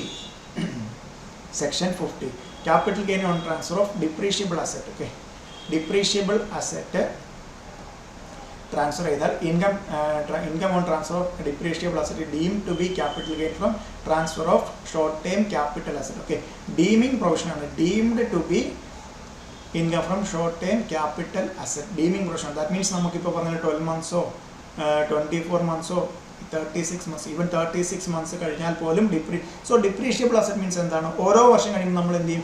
Depreciation ചെയ്യും. ദാറ്റ് മീൻസ് ഓരോ വർഷവും എന്താണ്? അസറ്റിന് പുതിയ വാല്യൂ അല്ലെങ്കിൽ പുതിയ വാല്യൂ ഉള്ള അസറ്റ് ഓരോ വർഷത്തിൻ്റെയും തുടക്കം 1/4/2019 അല്ലെങ്കിൽ 1/4/2018 ആകുമ്പോൾ നമ്മൾ ഡിപ്രീസിയേഷൻ കഴിഞ്ഞിട്ട് എന്ത് ചെയ്യും? WD return down value. That means value കുറഞ്ഞ പുതിയൊരു അസറ്റ് അവിടെ വന്നു എന്നൊരു കൺസിഡറേഷൻ. ദാറ്റ് മീൻസ് എത്രയാണെങ്കിലും എത്രയായിരിക്കും? ഒരു 12 മന്ത്സിന് ഒരു ദിവസം അല്ലെങ്കിൽ മാക്സിമം എത്ര വരത്തിൽ 12 മന്ത്സ് വരെ കീപ്പ് ചെയ്യത്തുള്ളൂ. എങ്ങനെയാണെങ്കിലും എന്തായിരിക്കും? ഷോർട്ട് ടൈം ആയിരിക്കും. സോ ഇൻഡെക്സേഷൻ ബെനിഫിറ്റ് കിട്ടില്ല. ഇതൊരു ഡീമിംഗ് ആണ്, ഡീംഡ് ആണ്, deemed short time capital asset. Therefore transfer നടക്കുമ്പോഴത്തേക്കും എന്തായിരിക്കും? Short time capital gain. അല്ലെങ്കിൽ ആ അസറ്റ് 36 മന്ത്സിന് മുകളിൽ ഹെൽഡ് ചെയ്താലും ക്യാപിറ്റൽ ഗെയിൻ കമ്പ്യൂട്ടേഷൻ പർപ്പസിന് അല്ലാണ്ട് അതൊരു ലോങ് ടൈം ക്യാപിറ്റൽ അസറ്റ് അല്ലാണ്ടാകുന്നില്ല. സെക്ഷൻ 50 എന്താണ് പറയുന്നത്? എന്ത് ടൈപ്പ് ഓഫ് ക്യാപിറ്റൽ ഗെയിൻ ആണ് കിട്ടുന്നത്? ഒരു ഡീമിംഗ് പ്രൊവിഷൻ ആണ്, deemed to be a transfer of short time capital asset. So depreciable asset transfer ചെയ്താൽ കിട്ടുന്ന ഇൻകം ഗെയിൻ എന്തായിരിക്കും? ഷോർട്ട് ടൈം ക്യാപിറ്റൽ ഗെയിൻ ആയിരിക്കും. ഓക്കെ, സോ അതാണ് ശ്രദ്ധിക്കേണ്ടത്, very important. The next one, very important, slump sale. Okay, section 50B, 50 capital B, slump sale. Okay, slump sale means means associate transfer the entire undertaking or division. The entire undertaking or division for a lump sum consideration without assigning value, selling price for individual asset. Okay, individual asset in a value ഒന്നും assign ചെയ്യാതെ. Okay, നമുക്കൊന്ന് ശ്രദ്ധിക്കാം. ഒരു company ഉണ്ട്, division A ഉണ്ട്, division B ഉണ്ട്. Okay, so division A ഞാൻ എന്ത് ചെയ്യണം? സ്ലംപ് സെയിൽ നടത്താൻ പോകും. ഓക്കെ, സോ സ്ലംപ് സെയിൽ നടത്തുമ്പോഴത്തേക്കും ക്യാപിറ്റൽ ഗെയിൻ ഉണ്ടാകും. ക്യാപിറ്റൽ ഗെയിൻ ഉണ്ടാകുന്നുണ്ടെങ്കിൽ എങ്ങനെയാണ്? സെക്ഷൻ 50B ആണ് നോക്കാം, computation of capital gain. So നമുക്ക് ക്യാപിറ്റൽ ഗെയിൻ തന്നെ ഫുൾ വാല്യൂ ഓഫ് കൺസിഡറേഷൻ ഉണ്ടാവണം. ഫുൾ വാല്യൂ കൺസിഡറേഷൻ മീൻസ് എന്താണ്? ഈ സ്ലംപ് സെയിൽ നടത്തുന്ന ലംസം എമൗണ്ട് ആണ്. Okay, lump sum amount, then expense, net consideration, then cost of acquisition എന്ന് പറഞ്ഞാൽ നെറ്റ് വർത്ത് ഓഫ് അണ്ടർടേക്കിംഗ് ആണ് എന്തായിട്ട് എടുക്കുന്നത്? Cost of acquisition. Okay, lump sum consideration less expense, net consideration, അതിൽ നിന്ന് എന്താണ്? നെറ്റ് വർത്താണ് കുറയ്ക്കുന്നത്. Very very important, less net worth. Okay, cost of acquisition എന്ന് പറഞ്ഞാൽ നെറ്റ് വർത്താണ്, അത് കുറച്ച് കിട്ടുന്നത് എന്താണ്? Capital gain. നെറ്റ് വർത്ത് കണ്ടുപിടിക്കാൻ നമ്മൾ ഫിനാൻഷ്യൽ മാനേജ്മെന്റ് ഡിസ്കസ് ചെയ്യുന്നത്. അതേപോലെ തന്നെ അസറ്റ്സ്. ഓക്കെ, അസറ്റ് എന്താകാം? ഡിപ്രീഷിയബിൾ അസറ്റ് ആകാം, നോൺ ഡിപ്രീഷിയബിൾ അസറ്റ് ആകാം. ഓക്കെ, സോ ഡിപ്രീഷിയബിൾ അസറ്റ് ആണെങ്കിൽ written down value as per income tax. Okay, income ടാക്സിൻ്റെ ആക്ട് പ്രകാരമുള്ള ഡിപ്രീസിയേഷൻ കുറച്ച്, ബിക്കോസ് അത് എടുത്തു പറയാൻ കാര്യം എന്താണ്? കമ്പനീസ് ആക്ട് പ്രകാരം ഡിപ്രീസിയേഷൻ റേറ്റ് ഒക്കെ ഡിഫറെൻ്റ് ആണ്. അതുകൊണ്ടാണ് WD as per income tax. Then other അസറ്റ്സിനാണെങ്കിൽ ബുക്ക് വാല്യൂ, ദെൻ ലയബിലിറ്റീസ് ആണെങ്കിൽ ലെസ് ലയബിലിറ്റീസ്. ആ കിട്ടുന്നതാണ് എന്ത്? Net worth. ഇനിയാണ് ശ്രദ്ധിക്കേണ്ടത്, നെറ്റ് വർത്ത് നെഗറ്റീവ് ആണെങ്കിൽ കോസ്റ്റ് ഓഫ്, അല്ലേ? സോ ഇവിടെ നെഗറ്റീവ് ആണെങ്കിൽ ഇത് ആഡ് ചെയ്ത് ക്യാപിറ്റൽ ഗെയിൻ കൂടുതലാണ്. നെറ്റ് വർക്ക് നെഗറ്റീവ് ആണെങ്കിൽ എന്തായിട്ട് എടുക്കും? നില്ലായിട്ട് എടുക്കും. Revaluation of asset shall be ignored. Okay, revalue ചെയ്ത് ഫിഗർ വരികയാണെങ്കിൽ എന്താണ്? അത് ഇഗ്നോർ ചെയ്ത് എന്താണ്? ബുക്ക് വാല്യൂ മാത്രമേ എടുക്കുകയുള്ളൂ. For asset acquired under 35 AD, നമ്മളത് ബിസിനസ്സിൽ സ്പെസിഫൈഡ് ബിസിനസ്സാണ്. 35 AD ആണെങ്കിൽ വാല്യൂ നില്ല, ബിക്കോസ് ആ വാല്യൂവിൻ്റെ ഫുൾ അവിടെ തന്നെ നമ്മൾ ഡിഡക്ട് ചെയ്ത് പോകുന്നുണ്ട്. No profit under PGP arises even if stock also transferred in slumps. Okay, other അസറ്റ്സിൽ എന്ത് വരാം? സ്റ്റോക്ക് ഇൻ ട്രേഡ് വരാം. സ്റ്റോക്ക് ഇൻ ട്രേഡ് ട്രാൻസ്ഫർ ചെയ്താൽ ആക്ച്വലി എവിടെയാണ്? PGBP ആണ് അട്രാക്ട് ചെയ്യേണ്ടത്. ബട്ട് സ്ലം സെയിലാണെങ്കിൽ അസറ്റ്സ് എല്ലാം കൂടി എടുത്തിട്ട് പോവാണ്, ഇൻഡിവിജ്വലായിട്ട് ഒന്നും തന്നെ എടുക്കുന്നില്ല. If undertaking held up to 36 months, then short term capital gain. So 36 മന്ത്സിന് മുകളിലാണെങ്കിലോ അണ്ടർടേക്കിംഗ്, അതായത് ഇപ്പോൾ ചിലപ്പോൾ പ്രീവിയസ് തൊട്ട് മുമ്പിലത്തെ വർഷമായിരിക്കും ഒരു അസറ്റ് ഒരു മെഷീനറി വാങ്ങിച്ചിരിക്കുന്നത്, അതൊന്നും നമുക്ക് നോക്കേണ്ട കാര്യമില്ല. അണ്ടർടേക്കിംഗ് എത്ര മാസം നിന്നു, 36 മന്ത്സ് വരെ ആണെങ്കിൽ എന്തുവരും short time capital gain. Undertaking 36 മന്ത്സിന് മുകളിലാണെങ്കിൽ ലോങ് ടൈം ക്യാപിറ്റൽ ഗെയിൻ. ഇവിടെ ശ്രദ്ധിക്കണം, ലോങ് ടൈം ക്യാപിറ്റൽ ഗെയിൻ ആണെങ്കിലും നമുക്ക് എന്ത് കിട്ടത്തില്ല, ഇൻഡെക്സേഷൻ ബെനിഫിറ്റ് കിട്ടില്ല. ഇൻഡെക്സേഷൻ ബെനിഫിറ്റ് കിട്ടും. That means indexed cost of acquisition അല്ലെങ്കിൽ നെറ്റ് വർത്ത് കണ്ടുപിടിച്ചിട്ട് അതിൻ്റെ ഇൻഡെക്സേഷൻ ഒന്നും എടുക്കും. ബിക്കോസ് അതിനകത്ത് വരുന്ന അസറ്റ്സ് ഒക്കെ പല വർഷങ്ങളായിട്ടാണ് നമ്മൾ അക്വയർ ചെയ്യുന്നത്, ഒരു പർട്ടിക്കുലർ ഡേറ്റ് എടുക്കാൻ പറ്റില്ല. ഈവൻ എന്താണ് സ്റ്റോക്ക് ഇൻ ട്രേഡ് പോലും നമ്മൾ അതർ അസറ്റ്സിൽ നമ്മൾ ആ ഒരു നെറ്റ് വർത്ത് കമ്പ്യൂട്ട് ചെയ്യുമ്പോഴത്തേക്കും കയറി പോകുന്നതാണ്. പിന്നെ നമ്മൾ എന്തെടുക്കില്ല, റീവാല്യൂഡ് ഫിഗർ എടുക്കില്ല, റീവാലുവേഷൻ ഓഫ് അസറ്റ് എടുക്കില്ല. So very important, slump sale. So full value consideration means lump sum amount, അതിൽ നിന്ന് എക്സ്പെൻസ് കുറയ്ക്കുക. ദെൻ കോസ്റ്റ് ഓഫ് അക്വിസിഷൻ എന്ന് പറഞ്ഞാൽ നെറ്റ് വർത്താണ് assets minus liabilities. Asset means depreciable asset ആണെങ്കിൽ WDV income tax active WDV, other asset ആണെങ്കിൽ book value, liabilities ബുക്കിൽ കൊടുക്കുന്ന അതർ വാല്യൂ, ലയബിലിറ്റീസ് കുറയ്ക്കുക, നെറ്റ് വർത്ത് കിട്ടും. So cost of net worth negative ആണെങ്കിൽ കോസ്റ്റ് ഓഫ് അക്വിസിഷൻ ഇല്ലായിട്ട് എടുക്കും. Revaluation ignore ചെയ്യും. 35 AD അസറ്റ് ആണെങ്കിൽ ഇല്ലായിട്ട് എടുക്കും. അപ് ടു 36 മന്ത്സ് ആണെങ്കിൽ ഷോർട്ട് ടൈം, 36 മന്ത്സിന് മുകളിൽ ആ അണ്ടർടേക്കിംഗ് നിന്നിട്ട് എഫക്റ്റീവായിട്ട് വർക്ക് ചെയ്തിട്ടുണ്ടെങ്കിൽ നമുക്ക് എന്താ പറയുക, long time capital gain. But എന്ത് കിട്ടില്ല, ഇൻഡെക്സേഷൻ ബെനിഫിറ്റ് കിട്ടില്ല. Okay, then next one 50C, very important. ഒക്കെ ഒരു ക്വസ്റ്റ്യൻ വന്നാൽ നോർമലി കയറി വരുന്ന സെക്ഷനാണ് 50C. Computation of capital gain on sale of land, building or both. Okay, so that means നമുക്കിവിടെ നോക്കാം, ലാൻഡ്, ബിൽഡിംഗ് അല്ലെങ്കിൽ ബോത്ത് എന്താണ്, സെയിൽ അല്ലെങ്കിൽ ട്രാൻസ്ഫർ നടത്തുകയാണ്, ട്രാൻസ്ഫർ. ഓക്കെ, സോ ഇവിടെ നമുക്ക് രണ്ട് സെനാരിയോ എടുക്കാം. Stamp duty valuation less than sale consideration. അങ്ങനെയാണെങ്കിൽ എന്താണ്, ഈ സെക്ഷനെ ആപ്ലിക്കബിൾ ആകത്തില്ല 50C. നമുക്ക് സെക്ഷൻ ആപ്ലിക്കബിൾ ആണെങ്കിൽ stamp duty value greater than sale consideration. So that means എന്താണ്, അണ്ടർ വാല്യുവേഷൻ. ഓക്കെ, ഇവിടെയാണ് ശ്രദ്ധിക്കേണ്ടത്. സ്റ്റാമ്പ് ഡ്യൂട്ടി വാല്യൂ കൂടുതലാണ്, എനിക്ക് കിട്ടിയിരിക്കുന്ന കുറവാണെന്നാണ് ഞാൻ പറഞ്ഞിരിക്കുന്നതെങ്കിൽ എന്താണ്, stamp duty value greater than 105% of actual sale consideration. Then എന്തെടുക്കും, സ്റ്റാമ്പ് ഡ്യൂട്ടി വാല്യൂ ആയിരിക്കും deemed full value consideration. Okay, stamp duty value less than or equal to 105% of actual consideration. Then actual consideration. ഇവിടെ ഒന്ന് ശ്രദ്ധിക്കുക, അതായത് actual consideration 100 ആണെന്ന് വിചാരിക്കുക, actual consideration 100 ആണെന്ന് വിചാരിക്കുക, സ്റ്റാമ്പ് ഡ്യൂട്ടി വാല്യൂ 104 ആണെന്ന് വിചാരിക്കും. ജസ്റ്റ് എളുപ്പത്തിന് വേണ്ടി പറഞ്ഞതാണ്. സോ അതിൽ ആ കേസിൽ ഏതായിരിക്കും എടുക്കുന്നത്, എന്താ ഇവിടെ stamp duty value less than or equal to 105% കുറവാണ്, ഇവിടെ എന്താണ് 104% ഉള്ളൂ. സോ ഇവിടെ ആക്ച്വൽ സെയിൽ കൺസിഡറേഷൻ ആയിരിക്കും എടുക്കുന്നത്, അതായത് 100 ആയിരിക്കും എടുക്കുന്നത്. നേരെ മറിച്ച് 100ഉം 106 ആണെങ്കിൽ എന്തെടുക്കും, 100 ആണ് ആക്ച്വൽ സെയിൽ കൺസിഡറേഷൻ, 106 ആണ് സ്റ്റാമ്പ് ഡ്യൂട്ടി വാല്യൂ. ദെൻ നമ്മൾ എന്തെടുക്കും, സ്റ്റാമ്പ് ഡ്യൂട്ടി വാല്യൂ ആയിട്ടുള്ള 106 ആയിരിക്കും എന്തായിട്ട് എടുക്കുന്നത്, deemed full value consideration. Okay, so ആ കേസ് എന്താണ്, ഞാൻ ഒപ്പോസ് ചെയ്തില്ല, എനിക്കറിയാം ഞാൻ അണ്ടർ വാല്യുവേഷൻ ആയിരുന്നു. സോ സ്റ്റാമ്പ് ഡ്യൂട്ടി വാല്യൂ 105ൽ കൂടുതലാണെങ്കിൽ, ആക്ച്വൽ കൺസിഡറേഷനെക്കാട്ടിലും 105 കൂടുതലാണെങ്കിൽ എന്തെടുക്കും, സ്റ്റാമ്പ് ഡ്യൂട്ടി വാല്യൂ എടുക്കുന്നു. ദെൻ ഞാൻ വേറൊരു സെനാരിയോ എന്ത് ചെയ്തു, ഞാൻ ഒപ്പോസ് ചെയ്തു. ഓക്കെ, സോ ദാറ്റ് മീൻസ് പറ്റത്തില്ല, ഞാൻ പറഞ്ഞത് കറക്റ്റാണ്, സ്റ്റാമ്പ് ഡ്യൂട്ടി വാല്യൂ എത്രയില്ല. സോ അതോറിറ്റി എന്ത് ചെയ്യും, വാല്യുവേഷൻ ഓഫീസർക്ക് വിടും. ഓക്കെ, സോ വാല്യുവേഷൻ ഓഫീസറുടെ value by valuation officer greater than stamp duty value. Okay, then വേറൊരു സെനാരിയോ എന്താണ്, value less than stamp duty value. So already ഞാൻ പറഞ്ഞ എന്താണ്, സ്റ്റാമ്പ് ഡ്യൂട്ടി വാല്യൂ കൂടുതലാണ്, വാല്യുവേഷൻ ഓഫീസർ പറഞ്ഞാൽ അതിലും കൂടുതലാണ് എന്താണ് സ്റ്റാമ്പ് ഡ്യൂട്ടി വാല്യൂ എന്ന് പറഞ്ഞാൽ ഇതെടുക്കത്തില്ല, സ്റ്റാമ്പ് ഡ്യൂട്ടി വാല്യൂ എടുക്കും. ഓക്കെ, സോ ഞാൻ പറഞ്ഞു 100, അവർ 106 ഞാൻ എടുത്തു, 106 അവർ പറഞ്ഞു, നമ്മൾ 106 കൂടുതലാണ്. അപ്പോൾ എന്ത് പറഞ്ഞു, വാല്യുവേഷൻ ഓഫീസർ വന്നിട്ട് 108 എന്ന് പറയുന്ന ഒരു എഫക്റ്റ് അല്ലേ, അതിനേക്കാളും കൂടുതൽ. ദാറ്റ് മീൻസ് ആ സെനാരിയോ എന്തെടുക്കും, stamp duty value will be the deemed sale consideration. But valuation ഓഫീസറുടെ വാല്യൂ സ്റ്റാമ്പ് ഡ്യൂട്ടി വാല്യൂ കുറവാണെങ്കിൽ value adopted by. That means ഞാൻ 100 പറഞ്ഞു, അവർ 106 പറഞ്ഞു, അവർ പറഞ്ഞു 103. സോ ഞാൻ എന്ത് സമ്മതിക്കും, 103 എടുക്കാം. ഓക്കെ, സോ അതാണ് ഇപ്പോഴത്തെ scenario. Normally stamp duty value on the date of registration considered will be full value. Okay, ഇവിടെയാണ് ശ്രദ്ധിക്കേണ്ട വെരി ഇമ്പോർട്ടൻറ്റ് പോയിന്റ്. രജിസ്ട്രേഷൻ ഡേറ്റിലുള്ള സ്റ്റാമ്പ് ഡ്യൂട്ടി വാല്യൂ ആണ് നോർമലി നമ്മൾ എടുക്കാറ്. നോർമലി ഇവിടെ നോക്കാം. സോ നമുക്ക് ഇപ്പം ഇതെല്ലാം ലാൻഡ്, ബിൽഡിംഗ് ഓർ ബോത്ത് അല്ലേ. ദാറ്റ് മീൻസ് സംടൈംസ് നമ്മൾ ലാൻഡൊക്കെ സെയിൽ നടക്കുമ്പോഴത്തേക്കും ഒരു എഗ്രിമെൻറ്റ് ഡേറ്റ് ഉണ്ടാവും.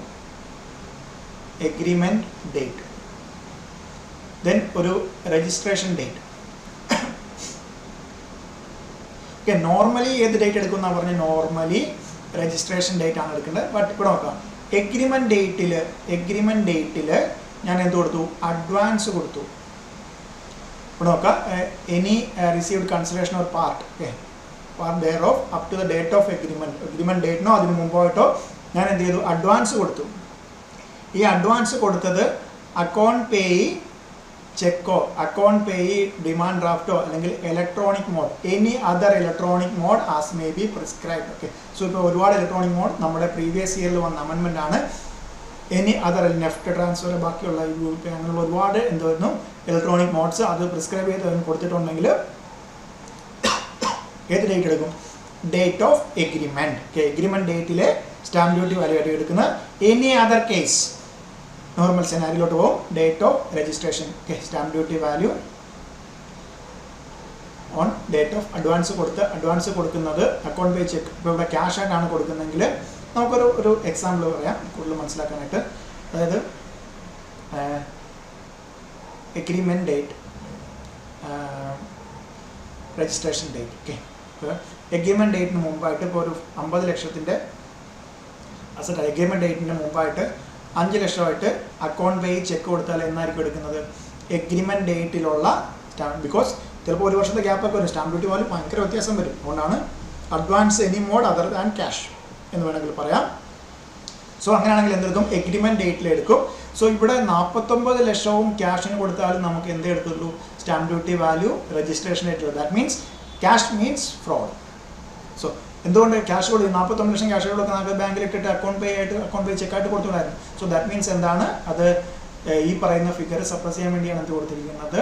ക്യാഷ് കൊടുത്തിരിക്കുന്നത്. അല്ലെങ്കിൽ അത് കണക്കിൽ കൊണ്ടുവരാതിരിക്കാൻ ഉദ്ദേശത്തിൽ എന്ന രീതിയിൽ എന്ത് കണക്കാകത്തുള്ളൂ? ക്യാഷ് കൊടുത്തിട്ടുണ്ടെങ്കിൽ കണക്കാകത്തുള്ളൂ. സോ ഫുൾ എൻറ്റയർ എമൗണ്ട് കൊടുത്താലും പാർട്ട് ഫുൾ ഒരു വളരെ കുറച്ച് മിച്ചം വെച്ച് മുഴുവൻ കൊടുത്ത് ബാക്കിയുള്ള ഫുള്ള് കൊടുത്തു എന്ന് പറഞ്ഞാലും എന്താണ്? Account pay cheque, account pay draft, electronic mode, any other mode as may be prescribe അല്ല എന്നുണ്ടെങ്കിൽ നമ്മൾ എന്തേ എടുക്കത്തുള്ളൂ? നോർമൽ സെനാരിയോട്ട് പോകും. Date of registration. മറ്റേ രീതിയിലാണെന്നുണ്ടെങ്കിൽ പാർട്ട് കൊടുത്താലും നമുക്ക് എന്താണ്? സ്റ്റാമ്പ് ഡ്യൂട്ടി വാല്യൂ എടുക്കുന്നത് എന്നതായിരിക്കും date of agreement. Okay, date of agreement. So account pay ചെക്കോ കാര്യങ്ങളോ ആണെങ്കിൽ date of agreement, otherwise date of registration. Then 50 CA, in case of unlisted shares, company held as capital asset if the sale consideration is less than fair market value, then fair market value will be the full value consideration, full value of consideration. Okay, then in case of unlisted shares company, then fair market will be less. The provision of this section would not however be applicable to any consideration received or acquiring as a result of transfer by such a class of persons subject to condition as may be prescribed. So ഇത് അമെൻഡിൽ വന്നാണ്. So government prescribe ചെയ്യുന്ന ആ type of ക്ലാസ്സിനോ അല്ലെങ്കിൽ such as may be prescribe അവർക്ക് എന്താണ് ഈ പറയുന്ന fair market value ആയിരിക്കില്ല എടുക്കുന്നത്.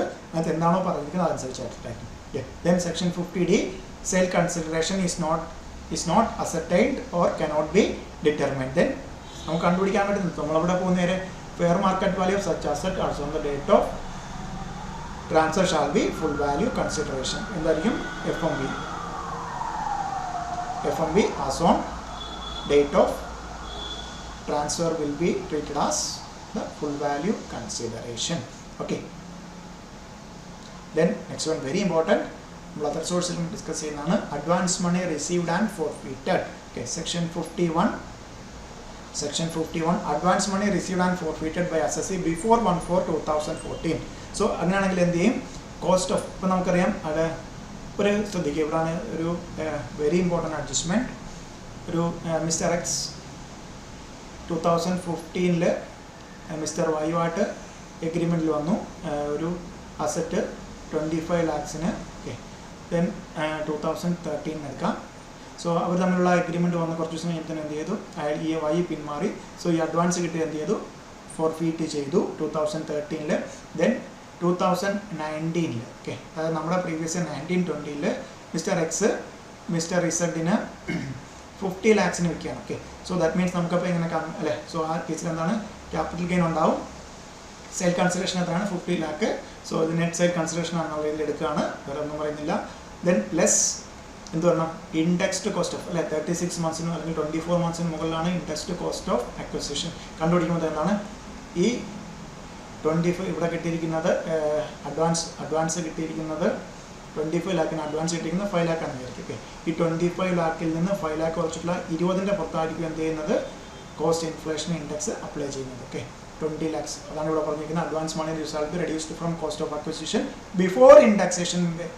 സോ ആക്ച്വലി കോമൺ സെൻസിൽ നമ്മൾ കണ്ടുപിടിച്ചാൽ കോസ്റ്റ് ഓഫ് അക്വിസിഷൻ ഒത്തിരി മുമ്പാണ് അഡ്വാൻസ് മണി റിസീവ് ചെയ്യുന്നത്. ഒത്തിരി ഇപ്പോൾ പറഞ്ഞ പോലെ 2013 പല ഡേറ്റിലാണ്. സോ 2010 അക്വയർ ചെയ്യുന്ന അസറ്റ് ആകാം. ഓക്കെ, സോ കോസ്റ്റ് ഓഫ് അക്വിസിഷനിൽ നിന്ന് കുറച്ചതിന് ശേഷം മാത്രം എന്ത് ചെയ്യുന്നു, കോസ്റ്റ് ഇൻഫ്ലേഷൻ ഇൻഡെക്സ് എടുക്കുന്നു. Okay, so advance money forfeited on or after 1/4/2004 ആണ്. പിന്നെ ഒന്നുമില്ല, ഏത് പ്രീവിയസ് ഇയറിലാണോ ഫോർഫീറ്റ് ചെയ്യുന്നത് 56 സബ്സെക്ഷൻ 2 ക്ലോസ് 9 പ്രകാരം എവിടെ ടാക്സ് ചെയ്യും, IFOS. ഓക്കെ, ലാസ്റ്റ് ക്ലാസ്സിൽ ഡിസ്കസ് ചെയ്തായിരുന്നു, IFOSൽ ടാക്സ് ചെയ്യും. Then amount forfeited by previous owner is not deductible under section. Previous owner അല്ല, നമ്മുടെ അസസ്സിയുടെ കേസാണ്. while computing capital gain of the assessee. So നമ്മൾ അഡ്ജസ്റ്റ്മെന്റിൽ കയറുന്നതാണ്. സോ നമുക്ക് ട്രാൻസ്ഫർ ചെയ്തു, പ്രീവിയസ് ഓണർ എന്ത് ചെയ്ത് ഫോർഫീറ്റ് ചെയ്താൽ നമ്മൾ അസസ്സിയുമായിട്ട് കുറയ്ക്കുന്ന ₹1 അട്രാക്ട് ചെയ്യില്ല. Okay, so very important. So ഇത്രയാണ് നമ്മുടെ ഫസ്റ്റ് സെക്ഷൻ. നമുക്ക് ഇനിയും അടുത്ത സെക്ഷൻ നമ്മൾ എക്സംഷൻസും ദെൻ ക്യാപിറ്റൽ ഗെയിൻ ടാക്സേഷൻ എങ്ങനെയാണ് വരുന്നത് എന്നുള്ളതൊക്കെ ഡിസ്കസ് ചെയ്യാം. Okay, thank you.